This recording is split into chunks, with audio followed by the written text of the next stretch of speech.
Por milhares de anos, as pessoas olharam para lugares como Stonehenge e as pirâmides de Gizé e fizeram as mesmas perguntas. Como o mundo antigo sabia tanto? Como eles fizeram isso? Quanto mais você aprofunda na matemática escondida nessas estruturas, mais estranho fica. Proporções conectadas à Terra e à Lua, padrões geométricos que se repetem em civilizações que nunca deveriam ter tido contato. Pedras maciças movidas com precisão que ainda não conseguimos explicar. Segundo Randall Carlson, tudo isso pode estar ligado a um antigo conhecimento oculto passado por tradições secretas há milhares de anos. Da lenda de Hiram Abiff na maçonaria, a cabala e as teorias envolvendo plasma, o misterioso quarto estado da matéria que, segundo dizem, compõe 99% do nosso universo conhecido. Em determinado momento, Randall até compartilha sua própria experiência com um OVNI que aconteceu há apenas algumas semanas. Ele tenta responder as perguntas mais estranhas de toda essa história. Ao observar todos esses megálitos, de onde veio esse conhecimento? Como eles compreendiam a geometria sagrada em um nível tão preciso?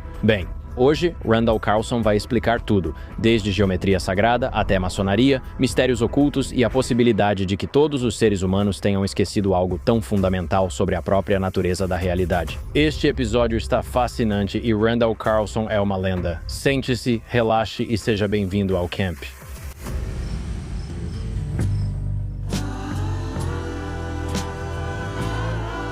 Randall, muito obrigado por se juntar a mim. É um prazer, Mark. Estou muito animado. Como eu estava te dizendo antes, já vi muitas das suas participações no podcast do Joe Rogan, assim como no seu canal do YouTube, que é fantástico.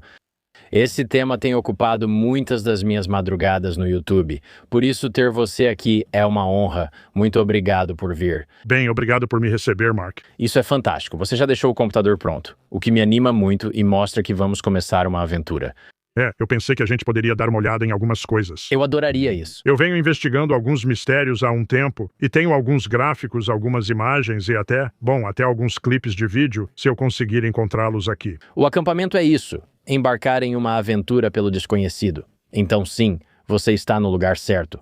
Aliás, a maioria dos que assistem ao canal não está inscrita. E quando você se inscreve, você ajuda o canal a crescer e fica por dentro de cada novidade. Acampamento de religião, acampamento de história e acampamento Gagnon. Agora, vamos voltar ao assunto. Isso levanta a questão: quão avançadas eram as civilizações antes de Yanardrius? Essa é uma pergunta interessante. Acho que elas eram muito avançadas, mas de um jeito diferente da nossa civilização moderna. Como poderia ter sido? Bem, eu acho que vemos alguns dos destroços disso e algumas das tentativas de restaurar partes da civilização quando olhamos para essas estruturas e monumentos antigos. Pense em Stonehenge. Todos ficaram intrigados com Stonehenge por anos. O que era originalmente? Bem, porque, eles tinham, alguma crença religiosa bárbara, seja lá quem eles fossem. E, nas versões antigas, escravos fizeram isso assim como no Egito e coisas assim. Bem, nós evoluímos desde então, mas veja, estamos diante de algo como Stonehenge. Há muito mais nessa história. Acho que tenho esse aqui aberto.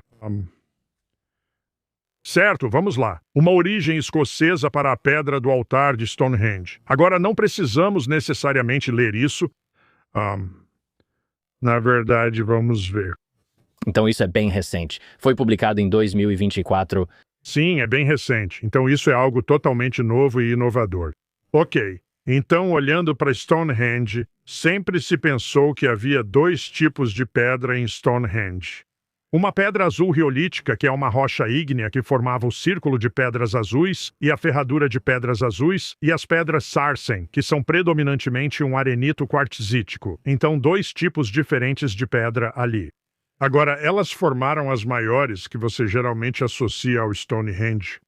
E eu deveria ter deveria ter um. Então, essas são as pedras Sarsen. Então você tem as pedras verticais e depois você tem as vergas, que são as horizontais. E elas formavam um círculo, certo? E essas são as pedras Sarsen, arenitos, rochas quartzíticas. E então, vamos ver se eu tenho um. Estamos fazendo uma análise geométrica ali. Isso, aí está. Então esses são eles. E aí dentro você pode ver atrás deles são os trilitos em forma de ferradura, certo? Que são do mesmo tipo de pedra. E existem dois tipos diferentes de pedra, certo? Não restam muitas das pedras azuis. Você pode ver aqui, essas são algumas das pedras azuis. E elas são de rocha ígnea riolítica, principalmente uma rocha ígnea. Então aqui sabemos que existem alinhamentos astronômicos construídos em Stonehenge, certo? Podemos vir aqui para a América do Norte e encontrar os mesmos alinhamentos astronômicos codificados nas obras monumentais de terra que estavam aqui antes da chegada dos europeus. Podemos encontrar os mesmos alinhamentos astronômicos, por exemplo, no Chaco Canyon, no Novo México. Se você for ao nascer do sol do solstício de verão em Casa de Rinconada, é uma estrutura em anel e há uma abertura. E o nascer do sol do solstício de verão, quando está bem ao norte. À medida que ele chega ao ponto mais ao norte em seu ciclo anual, um raio de luz atravessa essa abertura até o outro lado do anel. E então há um nicho na parede que obviamente abrigava algo, uma efígie de algum tipo. E esse feixe de luz solar ilumina esse nicho. Então, eles claramente estavam fazendo essa observação. Havia algum tipo de cerimônia, algum tipo de, você sabe. Mas então, aqui em Chaco, o ponto é em Chaco Canyon, no Novo México. Isso provavelmente vem de uns 2.000 anos atrás. Eles estão fazendo a mesma observação que quem construiu Stonehenge, certo? Agora, quando o sol nascia, passava pela pedra do calcanhar, atravessava uma abertura nos pilares e iluminava a pedra do altar, que era a pedra que ficava mais ou menos no meio. Ok, então aqui está.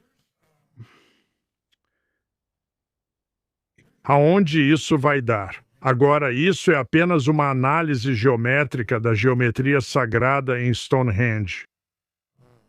Vamos ver o que isso diz. Ok, parada lunar, vamos continuar. Ok, então agora isso é Newark, em Ohio.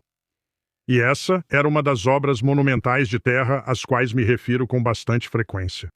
Ela possui os mesmos alinhamentos lunares e solares de Stonehenge. Quero dizer, a explicação mais óbvia seria que isso é algum tipo de registro antigo e que eles conseguiam, claro, ter o alinhamento do solstício.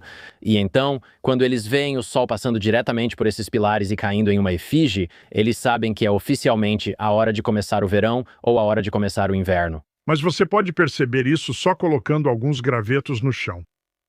Você não precisa mover um monte de pedras de 10 toneladas, extraí-las e transportá-las por 20, 30 milhas ou 200 milhas como as pedras azuis.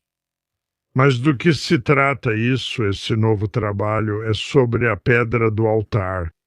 Ok, aqui podemos ver em cima. Você vê onde está escrito pedra do altar? Ela está deitada agora. Provavelmente ficava de pé nesse eixo. Veja, este é o eixo do nascer do sol no solstício de verão.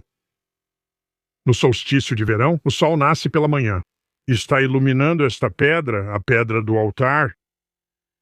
Ok, então vamos pular tudo isso por enquanto, certo? Vamos lá.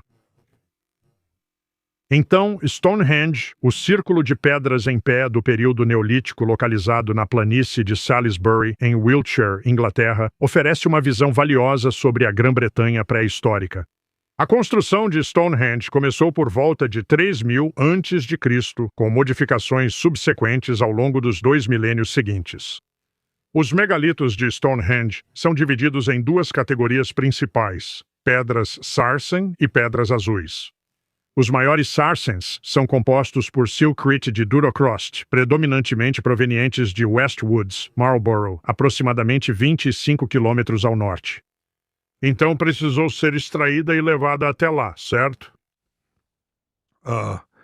Assim nós supomos, ok, então agora, mas aqui está a questão. Vou voltar um pouco. Vamos ver se talvez eu consiga. Beleza, vamos lá. Vamos ver. Então, o megalito central de Stonehenge, a pedra do altar, é a maior das pedras azuis, medindo 4,9 por 1,0 por 0,5 metros. Agora, 4,9 metros serão cerca de 15 pés. Então, é uma pedra de um tamanho bem considerável, certo? Sim. E agora é uma pedra deitada, pesando, o quê? 6 toneladas e composta de arenito micáceo verde claro com mineralogia distinta. Agora, essa pista aí, mineralogia distinta, contendo barita, calcita e minerais de argila, com uma notável ausência de feldespato potássico.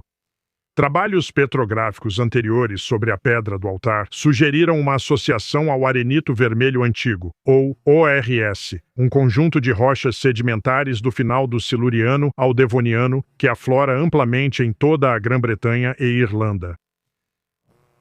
Mas então, aqui em cima, isso diz que restringir a proveniência da Pedra do Altar pode fornecer pistas sobre a conectividade dos povos neolíticos que não deixaram nenhum registro escrito. Não se sabe quando a Pedra do Altar chegou a Stonehenge, mas ela pode ter sido colocada na ferradura central de Trílitos na segunda fase de construção. Por volta de 2600, digamos, 2500 a.C. ou há 4500 anos. Interessante, pois essa é a data do antigo reino do Egito e o principal período de construção dos zigurates na Suméria. E é também exatamente a data das primeiras obras monumentais de terra na América, na Louisiana. Louisiana, Poverty Point, Watson Break e vários outros. Ok, então uma fonte proposta inicialmente para a Pedra do Altar é Mill Milby, em Pembrokeshire, perto de Minid. Tenho dificuldade em dizer isso. Minid Preseli, a fonte das pedras azuis doleríticas e riolíticas. Então, basicamente o que está sendo dito aí é que sempre acharam que a Pedra do Altar veio desse lugar no país de Gales, de onde vieram as outras pedras azuis. Lugar diferente.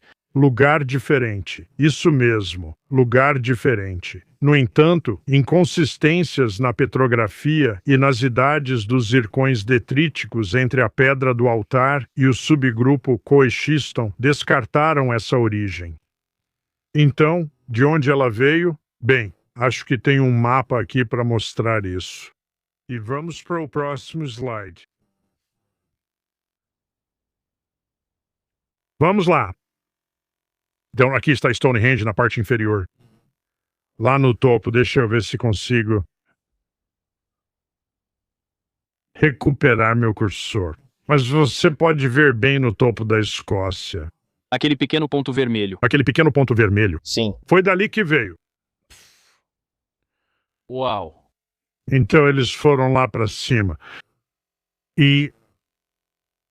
Então, beleza. Então diz que a BBC relata que essa descoberta de que veio lá de cima mostra que a construção de Stonehenge foi um esforço colaborativo muito maior do que os cientistas imaginavam.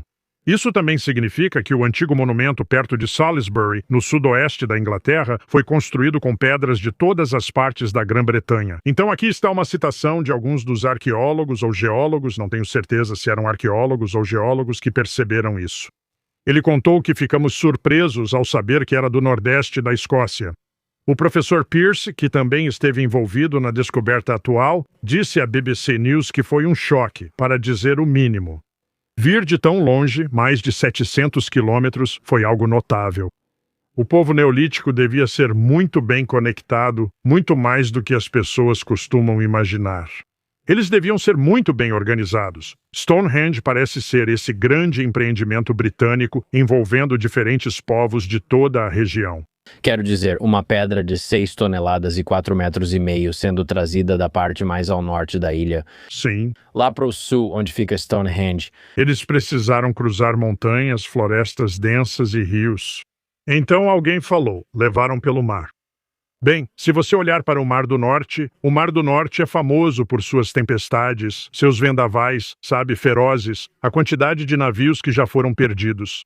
Não teria sido nada mais fácil levar pelo Mar do Norte de barco, certo? Bem, outro participante do estudo da Pedra do Altar foi o Dr. Robert Ait, do University College London, que foi citado pela BBC dizendo que esse trabalho levanta duas questões importantes. Como a Pedra do Altar foi transportada do extremo norte da Escócia, uma distância de mais de 700 quilômetros ou 435 milhas até Stonehenge. E mais intrigante ainda, por quê? Existem barreiras físicas óbvias para transportar por terra e uma jornada igualmente assustadora se for pelo mar. Essas descobertas terão enormes ramificações para a compreensão das comunidades na época neolítica, seus níveis de conectividade e seus sistemas de transporte. Uma dos curadores sêniores que trabalha para o English Heritage, que supervisiona e monitora Stonehenge, Heather Sidwell, sentiu-se compelida a comentar: "É incrível que pessoas daquela época tenham trazido uma pedra tão grande por todo esse caminho. Eles certamente tiveram um motivo forte para isso." Em uma entrevista ao Phys.org, Sidwell especula que Stonehenge não é um local de assentamento, mas sim um lugar de cerimônia ou ritual. Mas o que isso significa? Que tipo de cerimônias, que tipo de rituais, certo? Sim, eles devem ter tido um motivo forte para isso. E podemos perguntar: qual é a natureza de uma cerimônia ou ritual que exige transportar uma pedra de 6 toneladas por mais de 740 quilômetros? Dizer simplesmente que tinha uma função ritualística ou cerimonial, ou, e aqui sou eu escrevendo, dizer simplesmente que tinha uma função ritualística ou cerimonial não nos diz nada. Eu diria que foram as propriedades mineralógicas únicas que levaram esses construtores megalíticos a realizar uma empreitada tão árdua, seja por terra ou por mar.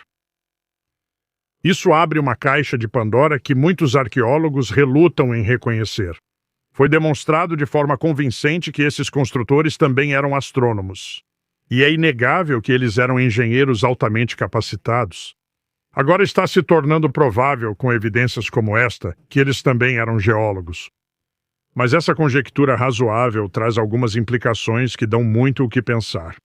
Talvez seja a hora de expandirmos nosso pensamento e percebermos que as funções ritualísticas desses povos esquecidos não eram baseadas em crenças supersticiosas ou infundadas, mas tinham, na verdade, um propósito científico. Isso nos leva a uma conjectura que proponho há décadas. As estruturas sagradas encontradas em todo o mundo antigo, sejam templos, pirâmides, obras de terra, estruturas megalíticas ou catedrais, exibindo paralelos tão marcantes em design e função, atravessando o tempo e o espaço, eram componentes de uma tecnologia arcaica, uma tecnologia que foi perdida por séculos, se não milênios, e que agora está prestes a ser redescoberta. Então, o que há de especial nessa pedra especificamente? Quando você mencionou essa propriedade do material, que também é citada no artigo, essa propriedade distinta do material, a barita. Altas concentrações de barita. E o que Bear Eye faz? Sim, uma armadilha, Crystal. Ele sabe tão bem quanto qualquer um de nós. Sim, quero dizer barita. O que parece? Eu pesquisei. Com certeza já fiz algumas pesquisas sobre barita. Ela tem propriedades magnéticas ou elétricas, o que torna esse material tão impressionante. Essa é a pergunta. Então, as concentrações de barita variam bastante dependendo do contexto geológico. Há pequenas quantidades em vários ambientes. Os maiores depósitos comerciais são sedimentares estratificados com 50% a 90% de barita em peso.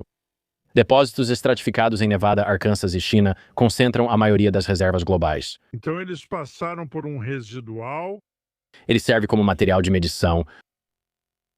As concentrações são altamente localizadas em veios. Que interessante, veja só. E eu não tenho a resposta para isso porque, quero dizer, isso saiu em 2024. Eu disse, ok, então como os arqueólogos e geólogos perceberam que não era do país de Gales, foi porque a mineralogia não correspondia. Então eles começaram a procurar. Agora existe um banco de dados inteiro que cobre grandes partes do mundo e identifica quais tipos de rochas, a petrologia de diferentes tipos de rochas e onde elas são encontradas. E então, ao olhar para esse banco de dados, eles descobriram que o único lugar onde encontravam rochas com essa mineralogia específica era nas Órcades e no extremo norte da Escócia. Certo? Então aqui o que era a mineralogia distinta era essa alta concentração de barita. Agora, então eu olhei para isso e pensei, ok, então vamos supor que por algum motivo é essa mineralogia única que tornou esse tipo de rocha tão atraente. Bem, assim como o arqueólogo disse, deve ter havido um motivo, certo? Agora a questão é, ok, vamos pensar na função. A pedra do altar está lá. A luz do sol passa e a ilumina em um certo dia especial do ano. Bem, acontece alguma coisa? Veja, é exatamente essa a pergunta que minha própria pesquisa está fazendo neste momento. E eu não tenho a resposta para isso, mas isso se encaixa em muitas outras pesquisas que sugerem que estamos vendo um fragmento de algum tipo de tecnologia antiga. Eles não percorreram quase 800 quilômetros até lá, extraíram essa rocha e a trouxeram de volta todo esse caminho. Por que não pegar a pedra do altar no mesmo lugar das pedras de Sarsem, a 30 quilômetros dali? Mas eles não fizeram isso. Bem, então, se eles tinham um motivo muito convincente, eles também deviam saber, ok, onde está a pedra que tem essa propriedade única? Bem, eles sabiam onde encontrar, o que me diz que, ok, eles não eram apenas astrônomos, eles também estavam observando a geologia. Em achar tipos específicos de pedras. Buscar tipos específicos de pedra para montar essa estrutura. Certo? Então veja, eu dei uma olhada, passei por algumas coisas mostrando a geometria, e isso faz parte desse corpus da geometria sagrada que encontramos em estruturas antigas ao redor do mundo. Então eu entrei em muitos detalhes sobre as semelhanças e paralelos entre estruturas sagradas, o que chamamos de estruturas sagradas, voltando ao início da história registrada, potencialmente agora, com lugares como Göbekli Tepe, muito além da história registrada, mas chegando até aqui, de fato, passando pela Idade Média, e uma ampla variedade geográfica ao redor do planeta, mostrando que há uma similaridade, que encontramos uma geometria comum entre essas estruturas. Encontramos orientações comuns repetidas vezes, a mesma orientação em relação aos movimentos celestes. Encontramos outras coisas também, mas não teremos tempo para detalhar tudo hoje. Precisaremos continuar em outro momento. Eu acho que sim. Sim. Além disso, uma linha do tempo semelhante também. Você apontou isso. Sim. Você mencionou que isso foi há 4.600 anos, época do Antigo Império do Egito e da construção das grandes pirâmides de Gizé, além das estruturas de montículos pela América do Norte. Sim. Sim. Tudo certo. Isso aqui é como uma planta baixa reconstruída. E você tem um círculo externo, e então o círculo externo seriam as pedras Sarsen. Em seguida, há o próximo círculo interno, formado por pedras azuis. Depois você tem a ferradura de Sarsen, que são os grandes trilitos ou as maiores pedras, grandes pedras em pé, com uma viga em cima. Dentro disso, a outra ferradura com pedras menores, também azuis. Depois você tem a pedra do altar, certo? E elas estão dispostas em uma geometria muito precisa. Vamos tentar passar para a próxima. Isso, se você observar, mostra a relação entre os dois círculos. E aqui estão algumas das dimensões. Agora, essas dimensões, sabe, você pode discutir detalhes sobre elas, mas isso realmente não importa. O que importa é que elas são muito próximas. Em outras palavras, as dimensões que eu tenho aqui, se a gente fosse reproduzir Stonehenge e usasse essas dimensões, você realmente não conseguiria notar a diferença. Uma analogia que eu uso é a seguinte: suponha, você sabe, que existem diferentes sistemas de afinação na música, certo? O sistema dórico usa 430 ciclos, 432 ciclos por segundo. O nosso sistema moderno é 440, certo? Há uma diferença. Poderíamos calcular a diferença percentual, mas, a menos que você seja músico treinado, a maioria não percebe. Essa diferença de 8 ciclos por segundo, certo? Então essas medições podem, claro, você pode estar falando de 100,7 ou 100,9, mas isso não muda a relação geral. Isso é fundamental para colocar coisas, padrões e frequências em fase, certo? Então, no que eu fiz aqui foi analisar alguns dos vários números e proporções. Então você tem os círculos de pedra azul, 24,13 metros dentro do círculo de Sarsen de 30,73 metros. E quando você faz a razão entre esses dois, o resultado é 1,27272727. E você sabe, novamente, dentro de uma margem de erro de sabe? Alguns centímetros até talvez 7 ou 10 centímetros, 12 centímetros, mas isso não tira a importância da geometria. Certo? Também não esperaríamos encontrar geometria precisa após tanto tempo. Será que eles estavam tentando alcançar 1,25 como uma proporção perfeita, talvez fazendo 100 pés por 80 pés? Ou você acha que eles estavam tentando fazer esse número específico? Eu acho que eles estavam tentando fazer exatamente essa proporção específica aqui. Vamos ver se tenho minha calculadora aqui. Beleza, vamos ver. Aqui está. Beleza. Você já usou essa calculadora? Claro. Beleza, então olha só. Vamos fazer 100,8 dividido por 79,2. Vamos conferir meus números e garantir que 1,27 está correto. 1,272727273. Sim. 27 algumas vezes, depois 3. Sim. E então está arredondando. Ok. Qual é a diferença entre 100,8 e 792? Qual é a diferença entre os dois? Então subtraia 79,2 de 100,8. 20. Espera. Qual deles? Eu vou colocar 100,8 e subtrair 79,2. Preciso reiniciar. Tudo bem, vamos lá. 100,8 menos 79,2.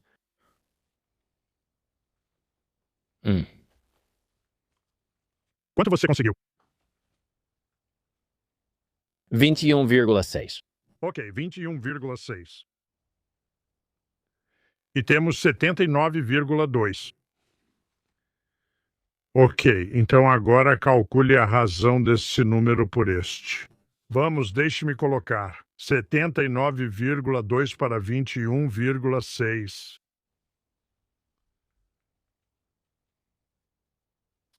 3,6, repetindo. 3,6. Ok. Tudo bem. Agora, vamos ver. Vamos tentar algo aqui. Digite 79,2. Não, vamos tirar o decimal. Coloque 7.920 e divida por 3,6. Quanto deu aí? 2. Chen. Eu fiz isso certo? Sim, você está bem perto. Só arredondamos alguns números. Deixe-me ver a calculadora um instante. Claro. Ok, então temos 79,2 dividido por 21,6. 3,6 periódico. Certo?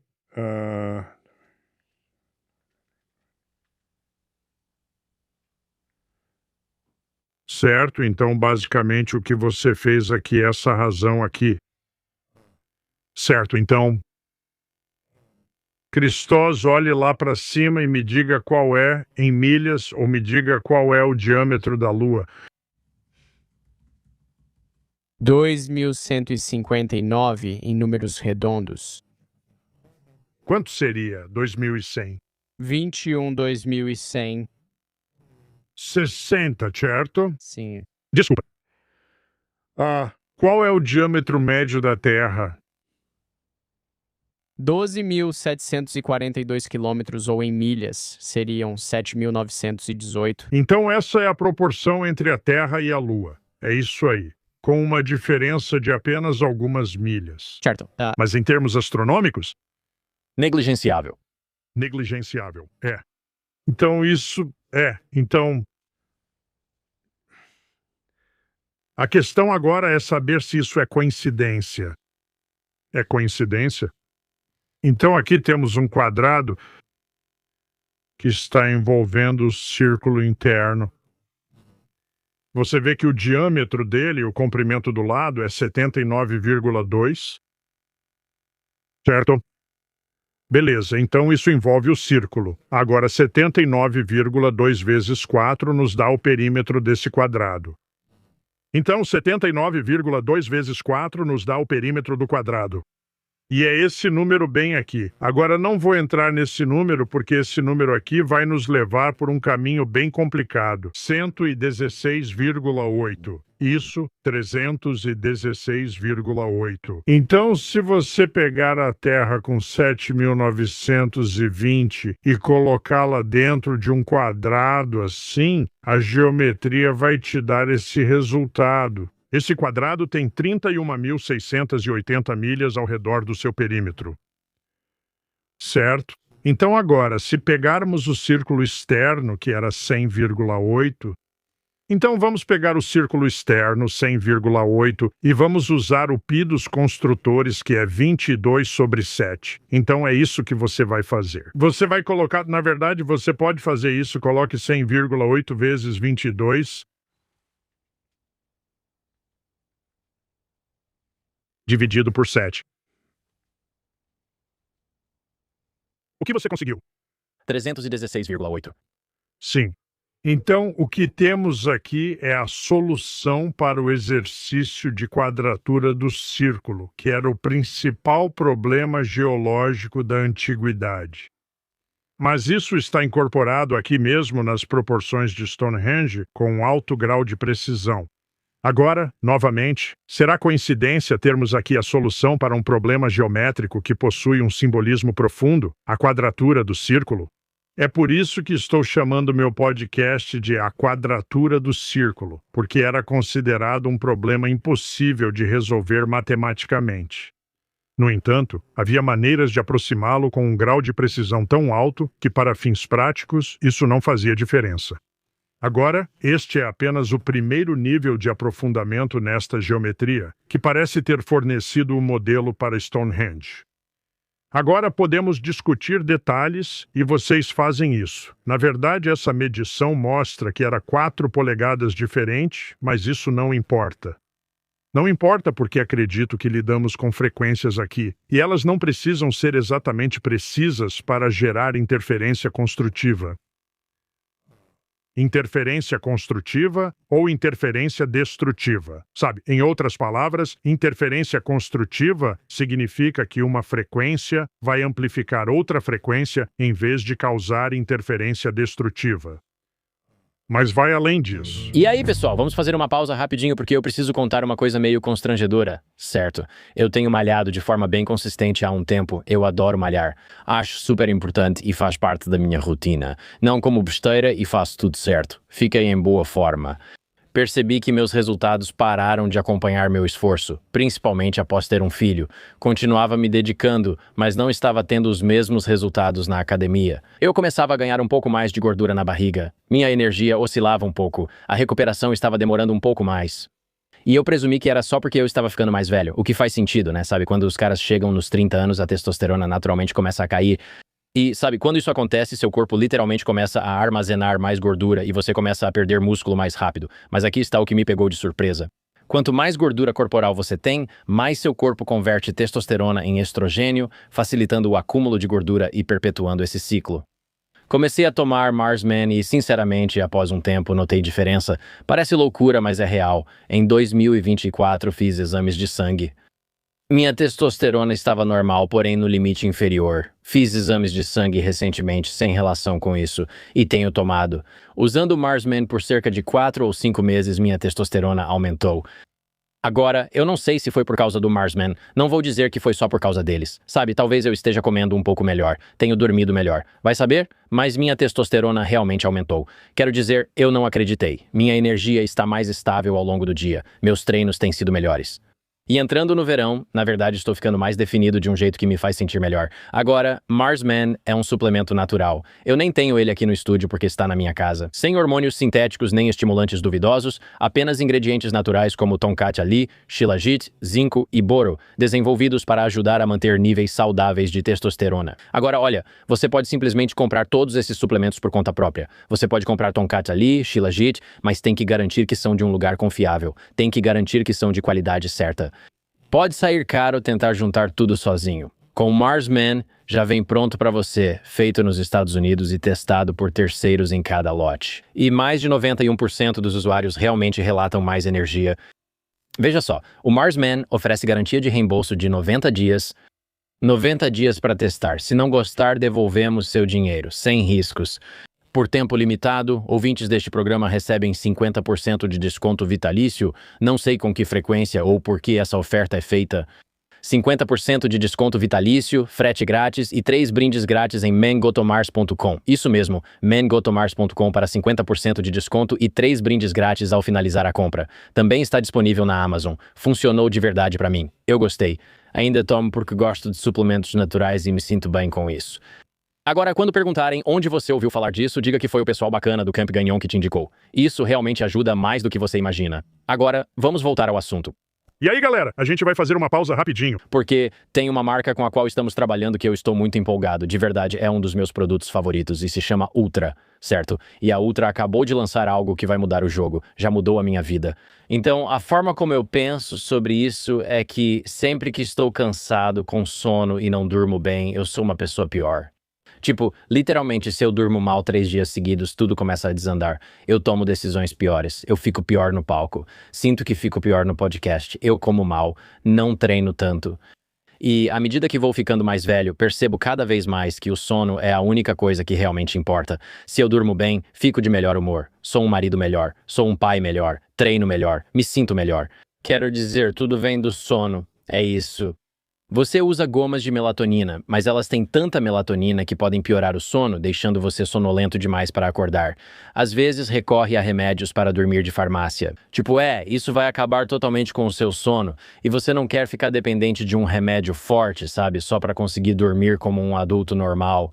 E por isso quero falar sobre os novos sachês de sono da Ultra. Isso é genial. Talvez vocês tenham visto, né? O Joe Rogan até falou deles recentemente no podcast dele, de forma espontânea. A ideia da Ultra é fascinante. Agora, todo mundo sabe que a Ultra tem sachês para energia. Eles basicamente têm o mesmo ingrediente ativo que você encontra na cafeína. E é um impulso sem nicotina que simplesmente faz você se sentir bem. É incrível. Uso os sachês Ultra há um tempo e adoro o novo sabor de framboesa azul. E eu uso ao longo do dia. Isso me ajuda a reduzir a nicotina e eu simplesmente me sinto bem, dá um pequeno impulso, mas é aqui que eles mudaram tudo. Eles fizeram um sachê para relaxar.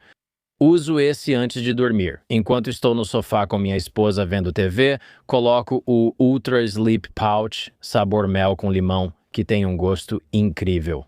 E é só, sabe, é bom fazer alguma coisa, né? Agora é o seguinte, eu não acordo exausto. Não estou usando nicotina ou cafeína logo antes de dormir.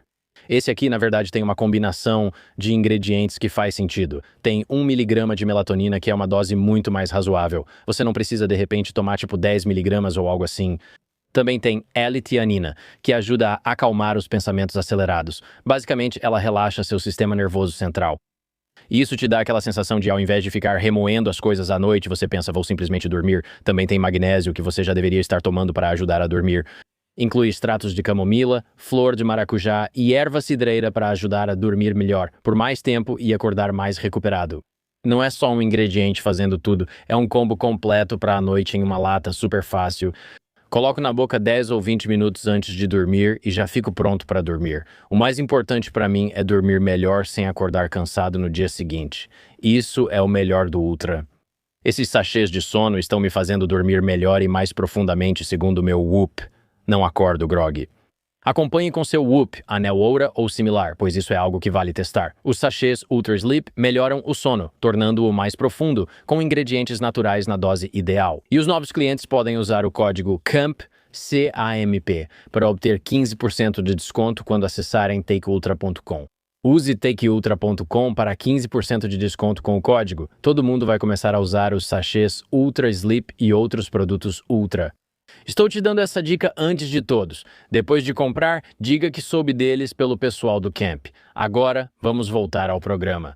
Sabe, a gente pode adicionar então o chamado selo de Salomão. E ele tem geometrias bem únicas. E uma dessas geometrias se encaixa muito bem na geometria de Stonehenge.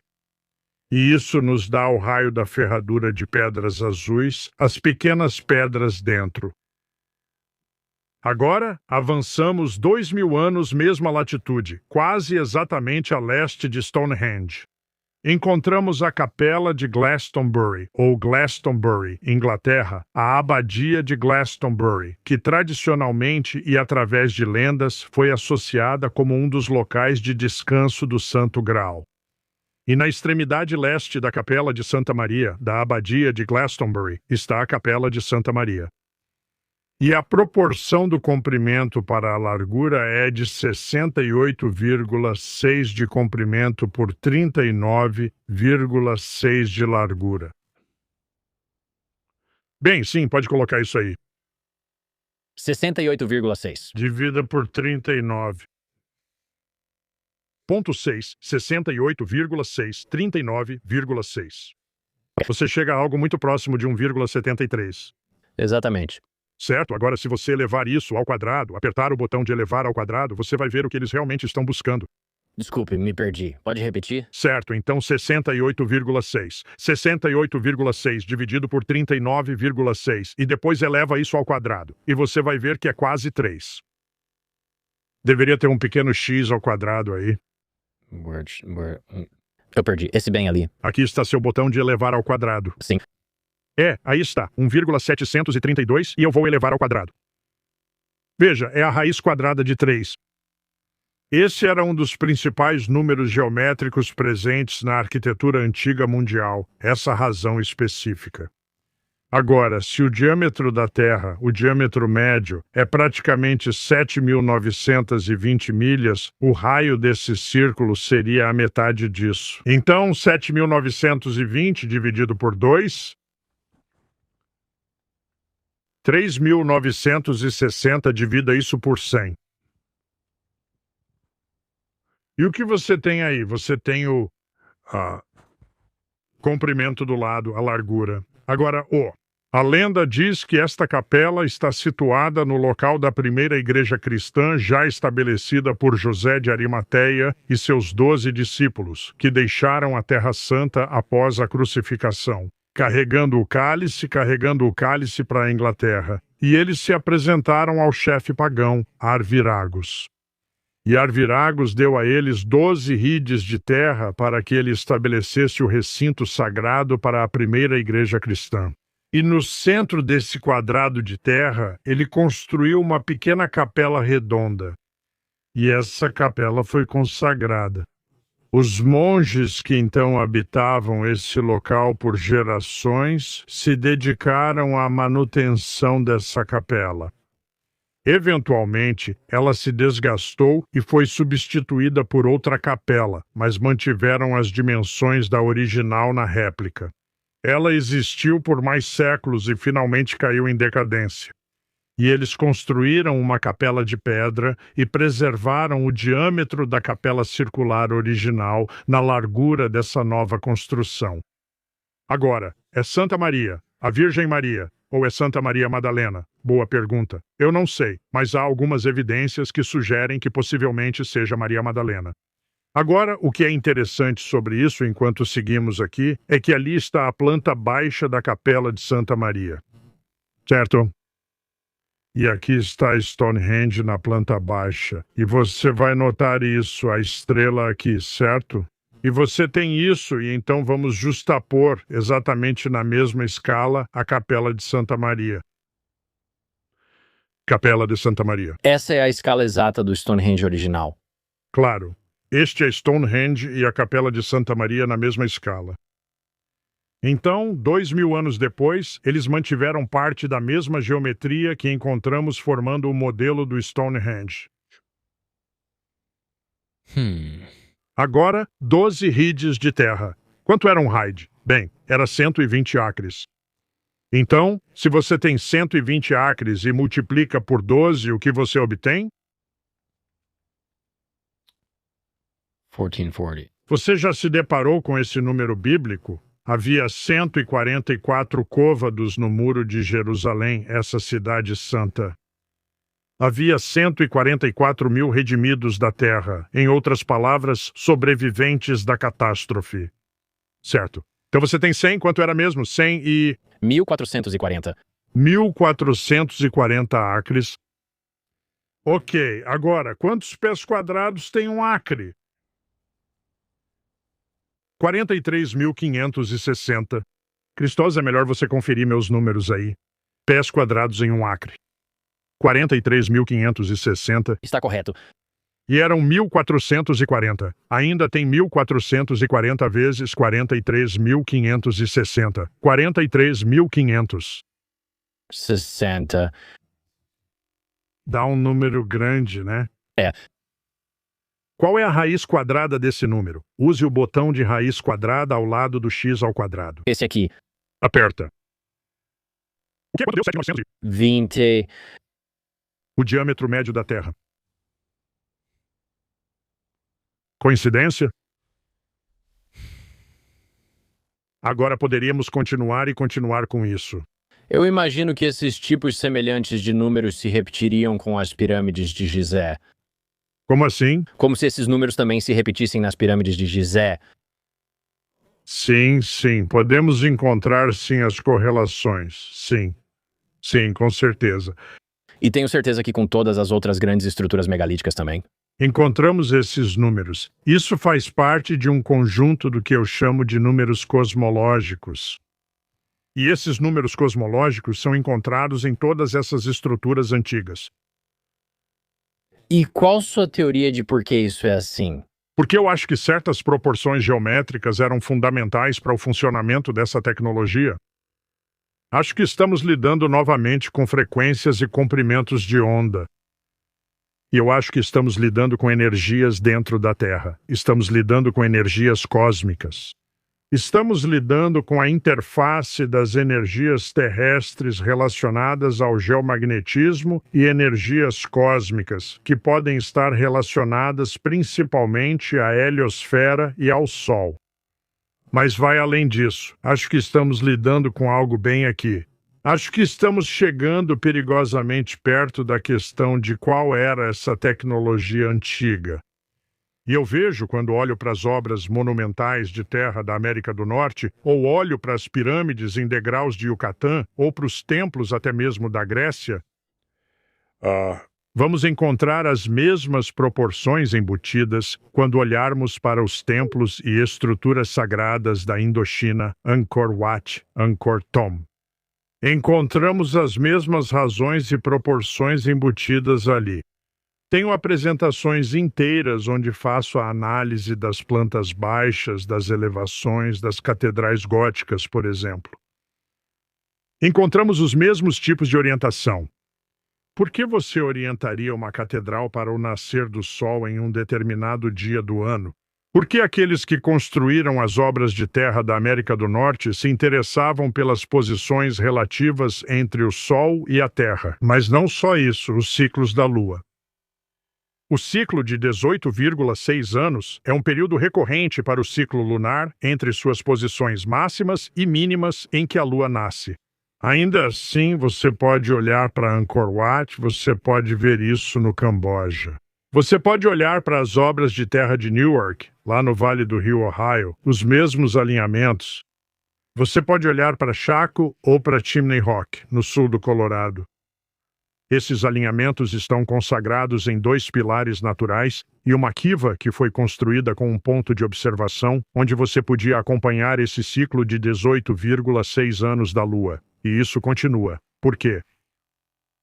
Por quê? Agora você vai me dizer que todas essas culturas diferentes, espalhadas ao longo dos séculos e ao redor do mundo, estão usando a mesma geometria, os mesmos alinhamentos astronômicos e, como estamos vendo agora, evidências de um entendimento de geologia.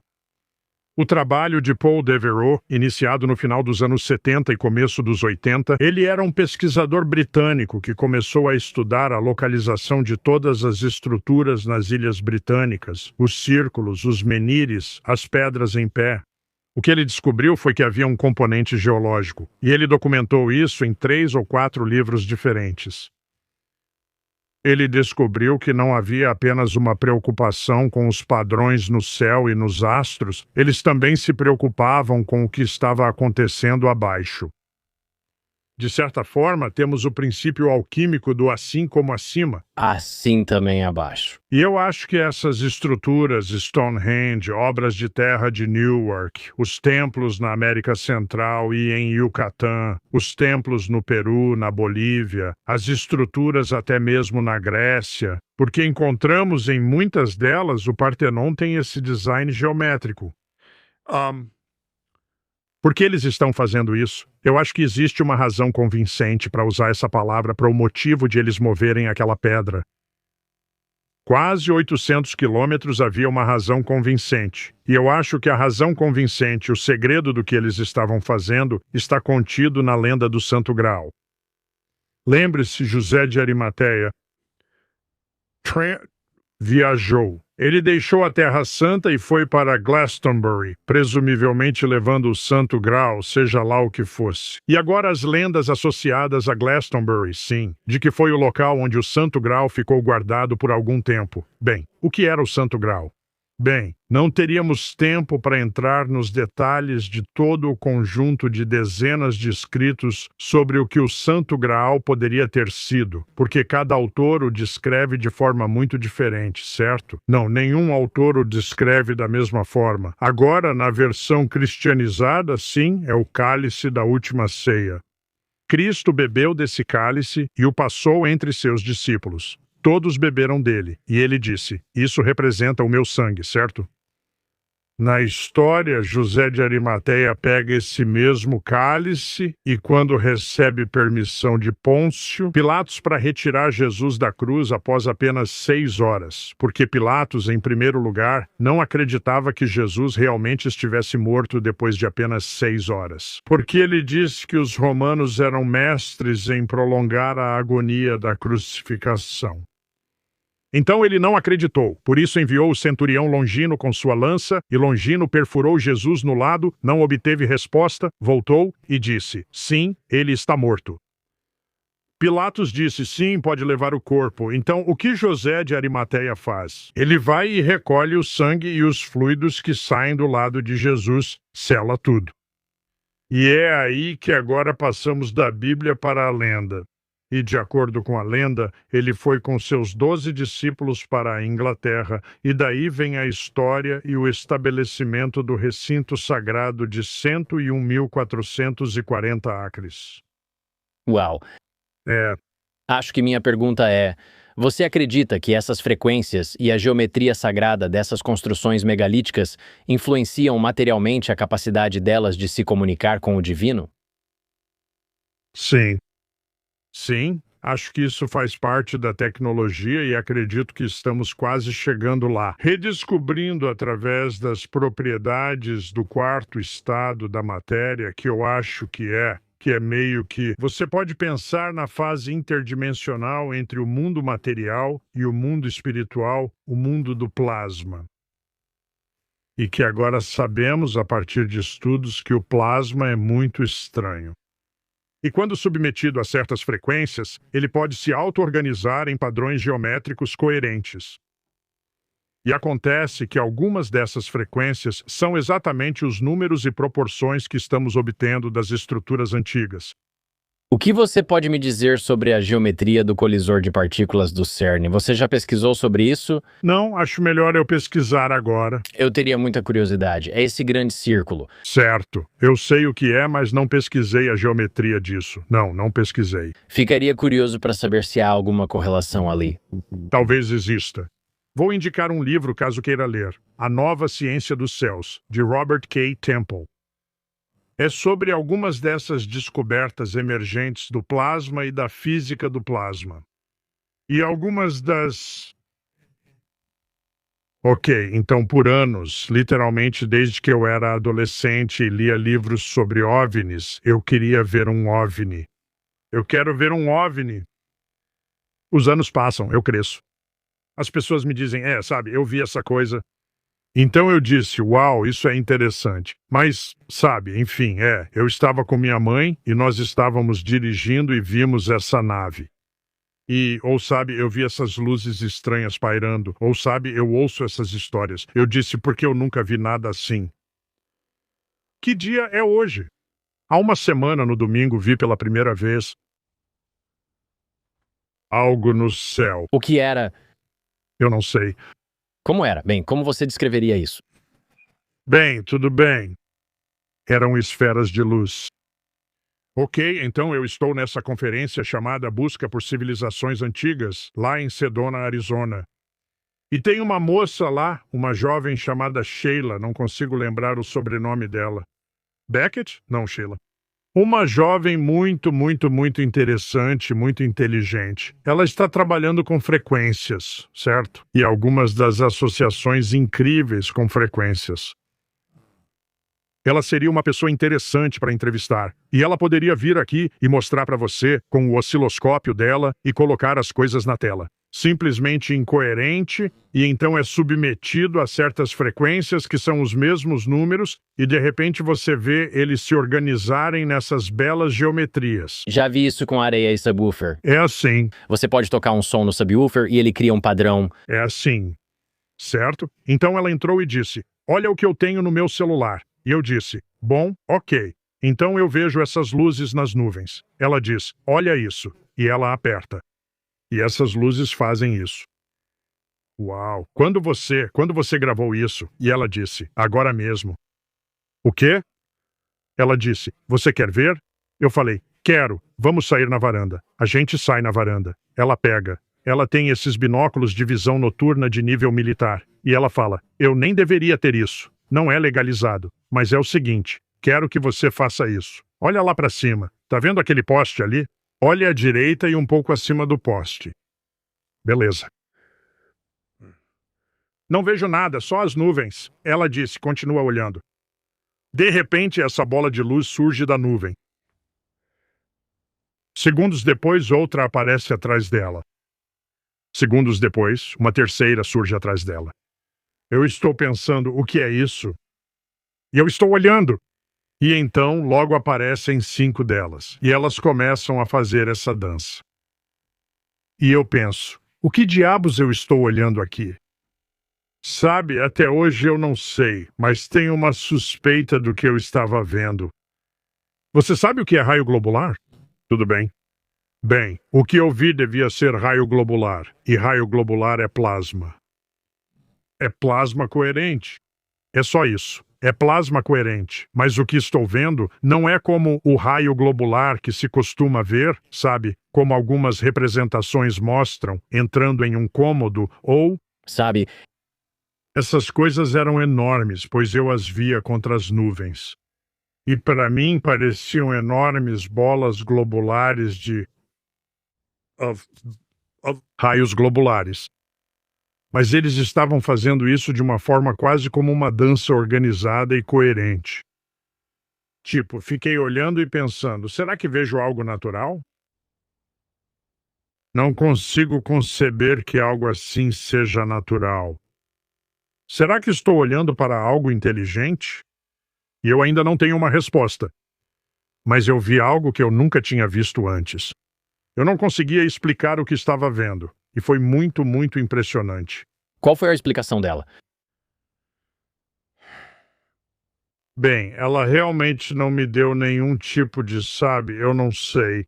Nesse momento, mais 2 pessoas se aproximaram e perguntaram o que eu olhava. Respondi, você precisa ver isso. Olha.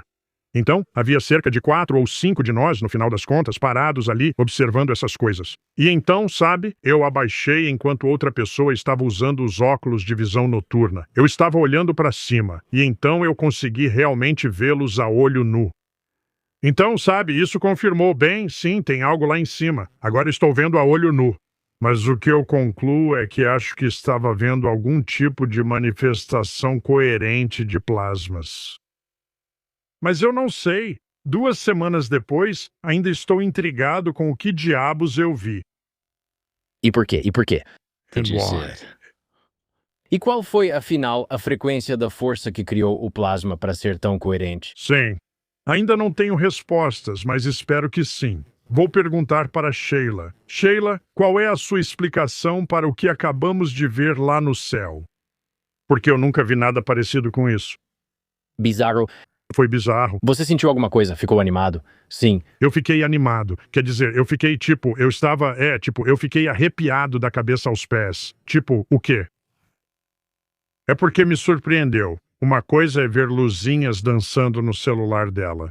E agora eu estou olhando para isso e estou vendo, sabe, esse conjunto de nuvens lá em cima. E essas coisas estão saindo das nuvens. Então elas iniciam essa dança girando em movimentos espirais umas ao redor das outras. E pode parecer estranho, mas você sentiu que estava observando algo acontecendo de forma ontológica ou que era para você? Não, eu realmente não senti que aquilo estava acontecendo para mim. Mas sim, eu acho que era, quer dizer, estava claramente acontecendo porque outras pessoas também estavam vendo aquilo na hora. E ela tinha ido lá fora, tinha visto e, na verdade, fotografado, filmado com o celular e depois entrou e me mostrou. Isso durou cerca de 10 ou 15 minutos. É. Bizarro. Eles sumiram por um tempo. Outra pessoa observa e não vejo mais. Falei para continuar assistindo. Logo lá estão eles saindo das nuvens novamente. De novo. De novo. E isso aconteceu a que horas? Isso foi provavelmente umas 11 horas da noite, talvez. Eu devia ter anotado a hora. Eu estava tão perplexo com o que eu estava vendo que nem pensei nisso. Isso é fascinante. Eu sei. Gostaria de ver o vídeo depois, caso consiga contato. Você mencionou que o nome dela era Sheila. Sim. Eu adoraria saber se ela ainda tem o vídeo. Eu adoraria ver. Tenho certeza de que ela não teria apagado. Tenho certeza de que ela ainda tem. Interessante. Sim. Isso se encaixa na sua teoria geral de como tudo funciona? Talvez, porque realmente, voltando ao livro que eu recomendei, Uma Nova Ciência dos Céus, uma das coisas que ele está postulando ali é que, sob certas circunstâncias, plasmoides podem se unir em formas e exibir sinais de inteligência. Merci. Sim. E de certa forma, essas frequências podem obter essa inteligência plasmática, talvez. Talvez, sim. Agora, eu sei que estou fazendo algumas suposições aqui, mas me impressiona que existam as pirâmides de Gizé, igrejas em Glastonbury e lojas maçônicas, todas seguindo a mesma geometria sagrada. Talvez todos toquem partes diferentes do elefante e tentem entender o que vem.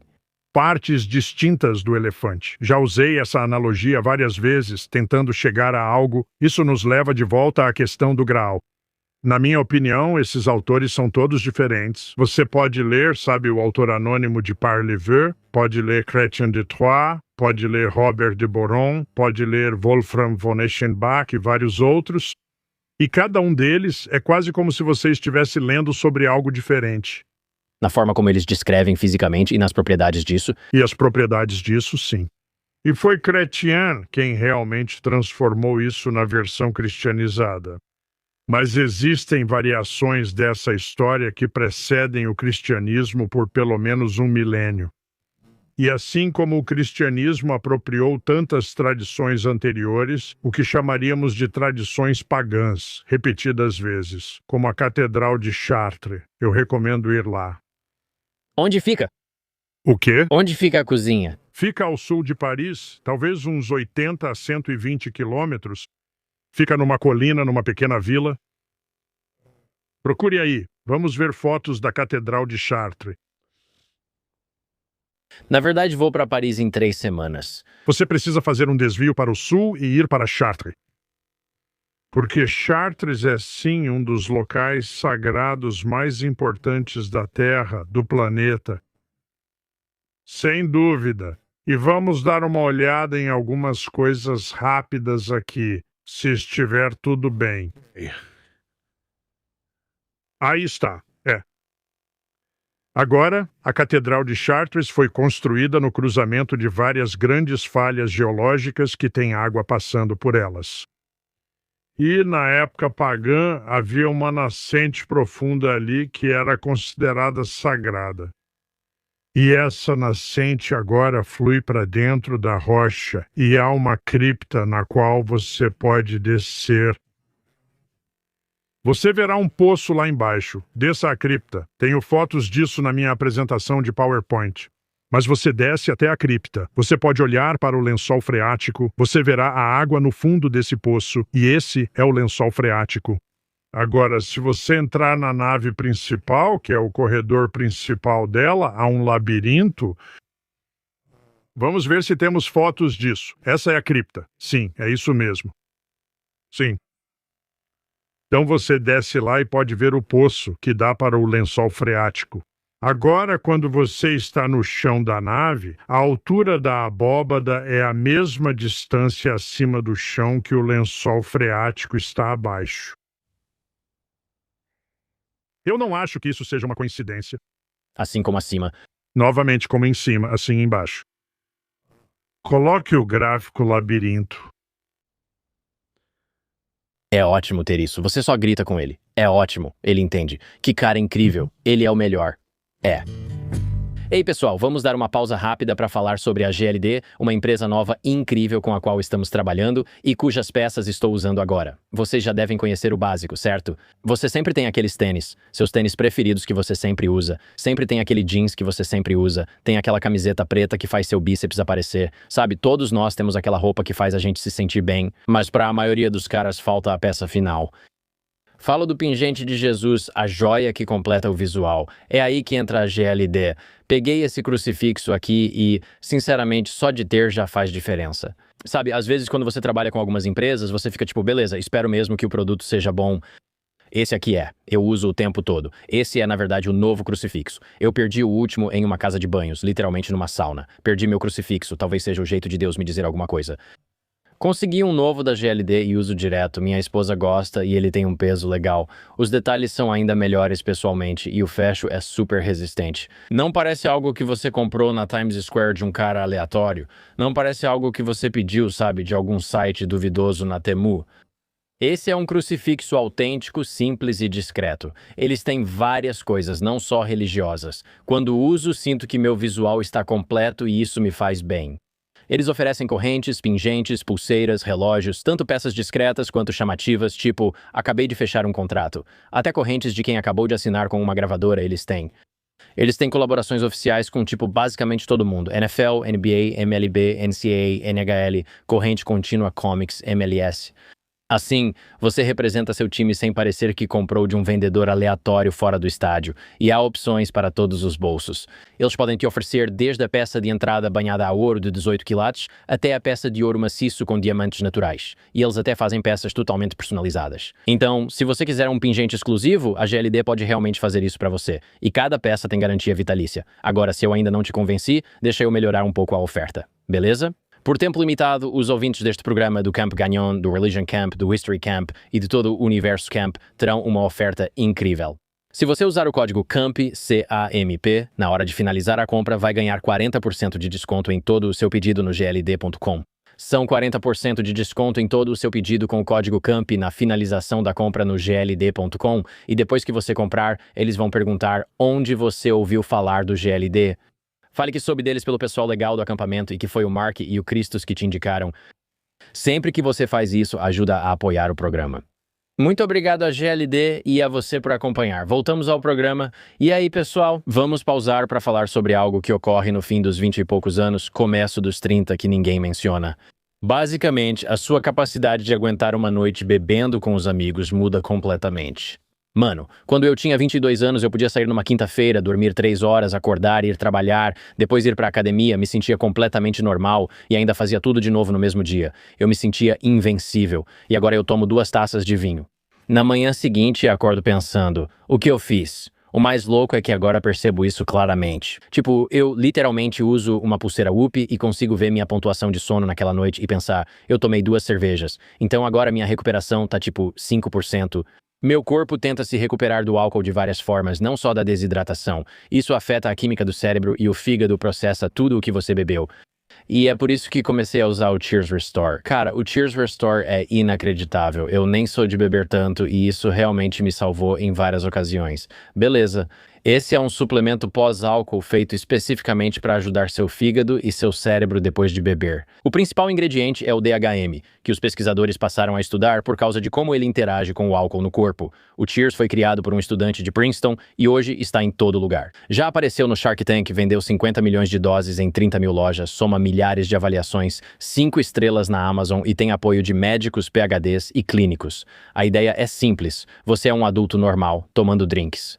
Cheers ajuda seu corpo para que você se sinta melhor na manhã seguinte. Basta tomar 3 cápsulas após o último drink ou antes de dormir. Isso não vale para noites insanas de faculdade.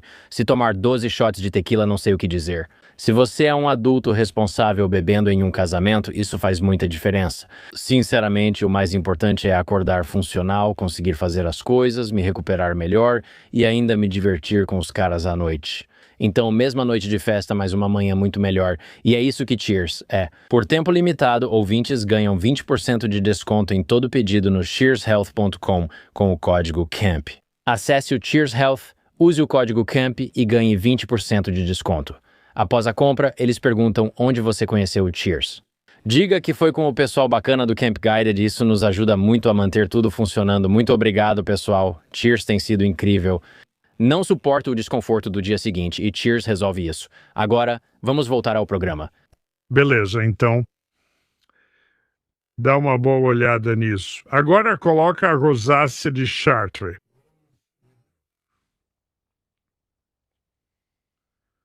A grande rosácea. Agora, isso é quando você está entrando pela entrada.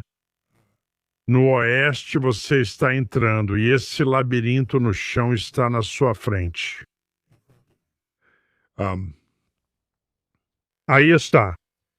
Agora aquela rosácea tem o mesmo diâmetro do labirinto. E no limiar da porta, você olha para a rosácea lá em cima e acima da porta, o limiar por onde você entra. Se você pudesse dobrar aquilo para baixo, a rosácea com suas 12 pétalas ficaria exatamente sobreposta ao labirinto. Mesmo diâmetro, mesma posição. De novo, coincidência? Eu não acho. Eu acho que tudo isso é cuidadosamente planejado, certo? Então coloque isso em cima daquilo. Perfeito. E você tem um labirinto serpenteando por dentro.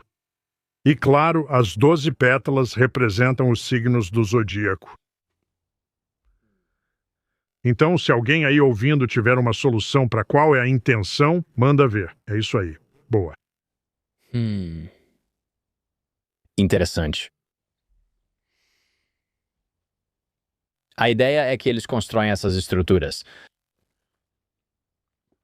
E talvez junto com rituais para descobrir algum tipo de informação ou sabedoria? Sim. E o ritual não é apenas sem sentido. Eu acho que, veja, seguinte, tá? Eu tenho outra história para contar.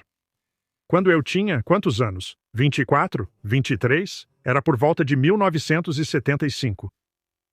Eu fui contratado para construir um celeiro ao lado de um rio lá na Geórgia. E nunca tinha construído um celeiro antes, embora fosse carpinteiro e já tivesse feito muitas outras coisas. E então, o dono da propriedade, em algum lugar, comprou alguns postes de telefone usados. Ele tinha 15 deles. Ele perguntou se eu conseguiria usar postes de telefone para construir um celeiro. Respondi que sim e expliquei o que poderia fazer. Posso pegar esses postes de telefone e fincá-los no chão, formando 3 fileiras de 5. E então eu vou montar a estrutura do celeiro apoiada nesses 15 postes, que foi o que acabei fazendo e funcionou muito bem. Mas então, a primeira coisa que eu tive que fazer foi aproveitar que havia ali um terreno plano, ao lado do lindo rio Chattahoochee. E nesse terreno plano eu decidi qual seria o tamanho do celeiro, a largura, o comprimento dele.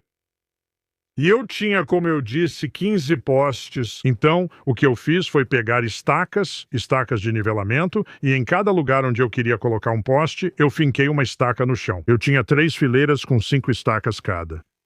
Ligamos para a companhia telefônica por causa do acordo. Eles vinham com o caminhão perfurador, e eu acho que era um preço ridiculamente barato, tipo $8 por buraco. Eles perfuravam o buraco e depois usavam o guindaste deles para colocar o poste, certo? Então, o que eu fiz foi, como eu disse, coloquei 3 fileiras de estacas de nível. Nós ligamos para a companhia telefônica.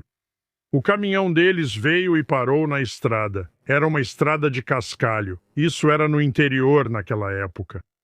Hoje em dia já virou praticamente um bairro suburbano, mas isso foi, sabe, em 75, eu acho. Então, beleza. O caminhão para e tem 2 caras com o uniforme da companhia telefônica sentados na cabine principal. E era tipo uma cabine dupla, sabe? Aí eles estacionaram. Aí a porta de trás se abre e esse cara desce. E ele era bem arquetípico. Ele era alto e magro, estava usando um macacão, tinha um chapéu velho e carregava o que parecia ser um estojo de violino. Ok, quem é esse cara? Sabe? E ele vem andando e com um sotaque do sul diz: aqui, você quer perfurar aqui nessas estacas? Eu disse, essa é a ideia, ok. Ele olha para cima, faz um sinal para os caras no caminhão, pega e abre o estojo de violino. Ele tira... Um detector de água. Sim. Uma vara de radiestesia para a água. Ele estava usando, vou te contar o que ele usou, antenas telescópicas antigas como aquelas de carros antigos com uma bolinha na ponta. Você as puxa usando um cabo de cerca de 15 centímetros e elas dobravam em 90 graus. Então ele vai lá e passa por cima de cada uma das estacas. E, sabe, eles fazem isso como se nada estivesse acontecendo. Ele passa por cima de cada uma e então grita para os caras no caminhão: limpo! Vai para a próxima, limpo. Todas as 15, todas limpas. No começo, eu fico, me sentindo muito constrangido porque esses caras estão, sabe, eles estão fazendo alguma coisa, eles veem um moleque idiota de cabelo comprido aqui embaixo, sabe, e tal. Bem, então, ele vem andando. A gente está aqui e a casa principal ficava uns 45 metros abaixo.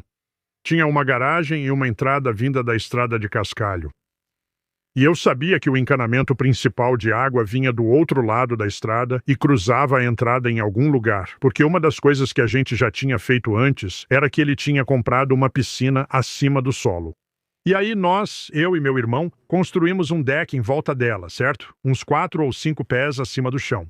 Eu sabia que a água vinha de algum lugar do outro lado da estrada. Então ele atravessava a entrada da garagem enquanto observava de uns 6 ou 7 metros de distância. De repente, mais assim. Parecia quase como se, quero dizer, realmente parecia que alguém tivesse pegado as pontas das hastes, puxado formando um X e literalmente colocado elas sob pressão, então elas estavam se dobrando. E eu olhando, que diabos é isso? E então ele dá alguns passos para o lado e o que eles fazem? Eles relaxam e começam a fazer assim. Então eles se movem em zigue-zague. E cada vez você podia ver essa reação nas varas de radiestesia. Assim, ele identificou exatamente por onde o cano principal de água entrava na propriedade. Fiquei bastante impressionado com isso. Então ele se vira para mim e diz: Ei, filho, quer tentar? Bom, claro. Ok. Ele me entrega, e eu estou de pé, ok? E estou me sentindo meio constrangido. Eu dou um passo além daquele ponto e foi como levar um choque. Literalmente, se eu estivesse de olhos fechados, teria pensado que alguém pegou as pontas daqueles bastões de radiestesia e os puxou para formar aquele padrão em X. E eu consegui traçar aquela maldita tubulação de água. Desde então, eu tentei fazer radiestesia muitas vezes, com algum sucesso, mas nada parecido com aquela primeira vez. E eu pensei muito sobre isso. Por que eu tive uma resposta tão forte daquela vez, na primeira vez que eu fiz isso? E o que eu concluí foi que era a presença daquele mestre radiestesista bem ali que, de alguma forma, facilitou essa resposta no meu próprio sistema nervoso. E quando eu tentei sozinho, ele não estava lá. Eu não tive uma resposta tão poderosa. Essa é a única coisa que faz sentido para mim. E eu li muito sobre radiestesia desde então. E há relatos, outras pessoas relataram a mesma coisa. De alguma forma, deve haver algum tipo de conexão sutil, sabe, no nível do sistema nervoso, seja lá o que for. Mas ainda acredito que estamos lidando com um fenômeno de plasma. A água se movendo sob a terra, ou até mesmo certos minerais e outras coisas, cria flutuações no campo geomagnético que se manifestam como plasma coerente. Quero dizer, Como acima. novamente, como acima, assim abaixo. Agora, se olharmos para algumas das tradições antigas, como os rituais egípcios, o que eles estão fazendo? Você vê repetidamente, eles estão fazendo coisas com as mãos, certo? Deixe-me mostrar mais uma coisa aqui. Isso pode... E eu acho que, se você for treinado, e você tem esse nível, você cultivou esse nível de sensibilidade, acho que você consegue detectar as mudanças sutis nos campos ao redor só, usando suas mãos, usando seus membros, e eu já vi evidências disso. Bem, vamos ver. Aqui, pronto. Esta é uma placa muito interessante de um faraó em particular, feita em ouro, da 21ª dinastia. Você tem os 4 filhos de Horus em adoração ao olho de Wadjet, o olho esquerdo de Horus. Agora, isso por si só já é interessante, mas repare na cauda saindo ali à direita que se enrola formando aquela voluta. Essa é uma das principais manifestações de um plasma coerente bem ali naquela cauda. Ao estilo de Fibonacci. É meio Fibonacci, sim. E você vai notar as mãos, certo? O que elas estão fazendo? Elas estão realizando algum tipo de ritual. As mãos estão assim. E eu diria que o que eles estão fazendo é, de alguma forma, controlar as energias sutis, os plasmas. Pelo fato de saber que esses rituais não são apenas alguma superstição sem sentido, mas são literalmente processos científicos pelos quais você pode usar o campo bioenergético do organismo humano para controlar energias sutis e plasmas. No mundo em geral, em vários níveis de realidade. Vamos olhar para o próximo, que é a elevação de Osíris. E você vê o pássaro pairando acima, que representa o... Qual é a palavra egípcia? Não me lembro da palavra egípcia, mas é a força vital de Osíris. E olhe para a figura à esquerda segurando as mãos de um certo jeito. Olhe para a figura à direita. O mesmo que você vê neste aqui, certo? Interessante. O da esquerda quase faz um gesto à la Baphomet, apontando para cima e para baixo. Sim, também muito mitraico. Mesma coisa, apontando para cima e para baixo. A palavra egípcia seria Ka? O que você acha? Ka. K, obrigado, K. O K é a mesma coisa que o Xi. O Xi, o que Wilhelm Reich chamou de orgone, o que Karl Rickenbacker chamou de força ódica. Eu acho que é tudo a mesma coisa. E eu não sou o único. Eu não inventei isso. Outros pesquisadores também chegaram à mesma conclusão. O prana, a força vital, a kundalini que se move pela coluna humana e assim por diante. Certo, olhe para este aqui. Mesma coisa, certo? Olhe para as mãos. Vamos lá, olhe para esta aqui.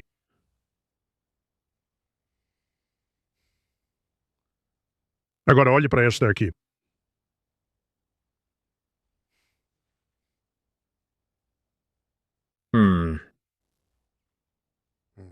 Aquele avental peculiar que ele usa. Um mestre energético, talvez. Pai da nossa pátria. fazendo um ritual egípcio antigo. Quantas pessoas sabem disso? E veja, é uma pena que agora a maçonaria tenha ganhado esse rótulo conspiratório negativo e totalmente ignorante. Porque os maçons, sem que a maioria deles saiba, são os guardiões, eu acho, do conhecimento antigo. E isso está codificado nas cerimônias maçônicas, nos rituais. E é profundamente complexo. É por isso que existem 33 graus dentro da maçonaria. Certo. Mas todo o simbolismo desses 33 graus é resumido e condensado nos 3 primeiros graus do que é chamado de Loja Azul. E são os maçons que têm sido os guardiões e cuidadores da geometria sagrada. Sem os maçons operando em segredo, por quê?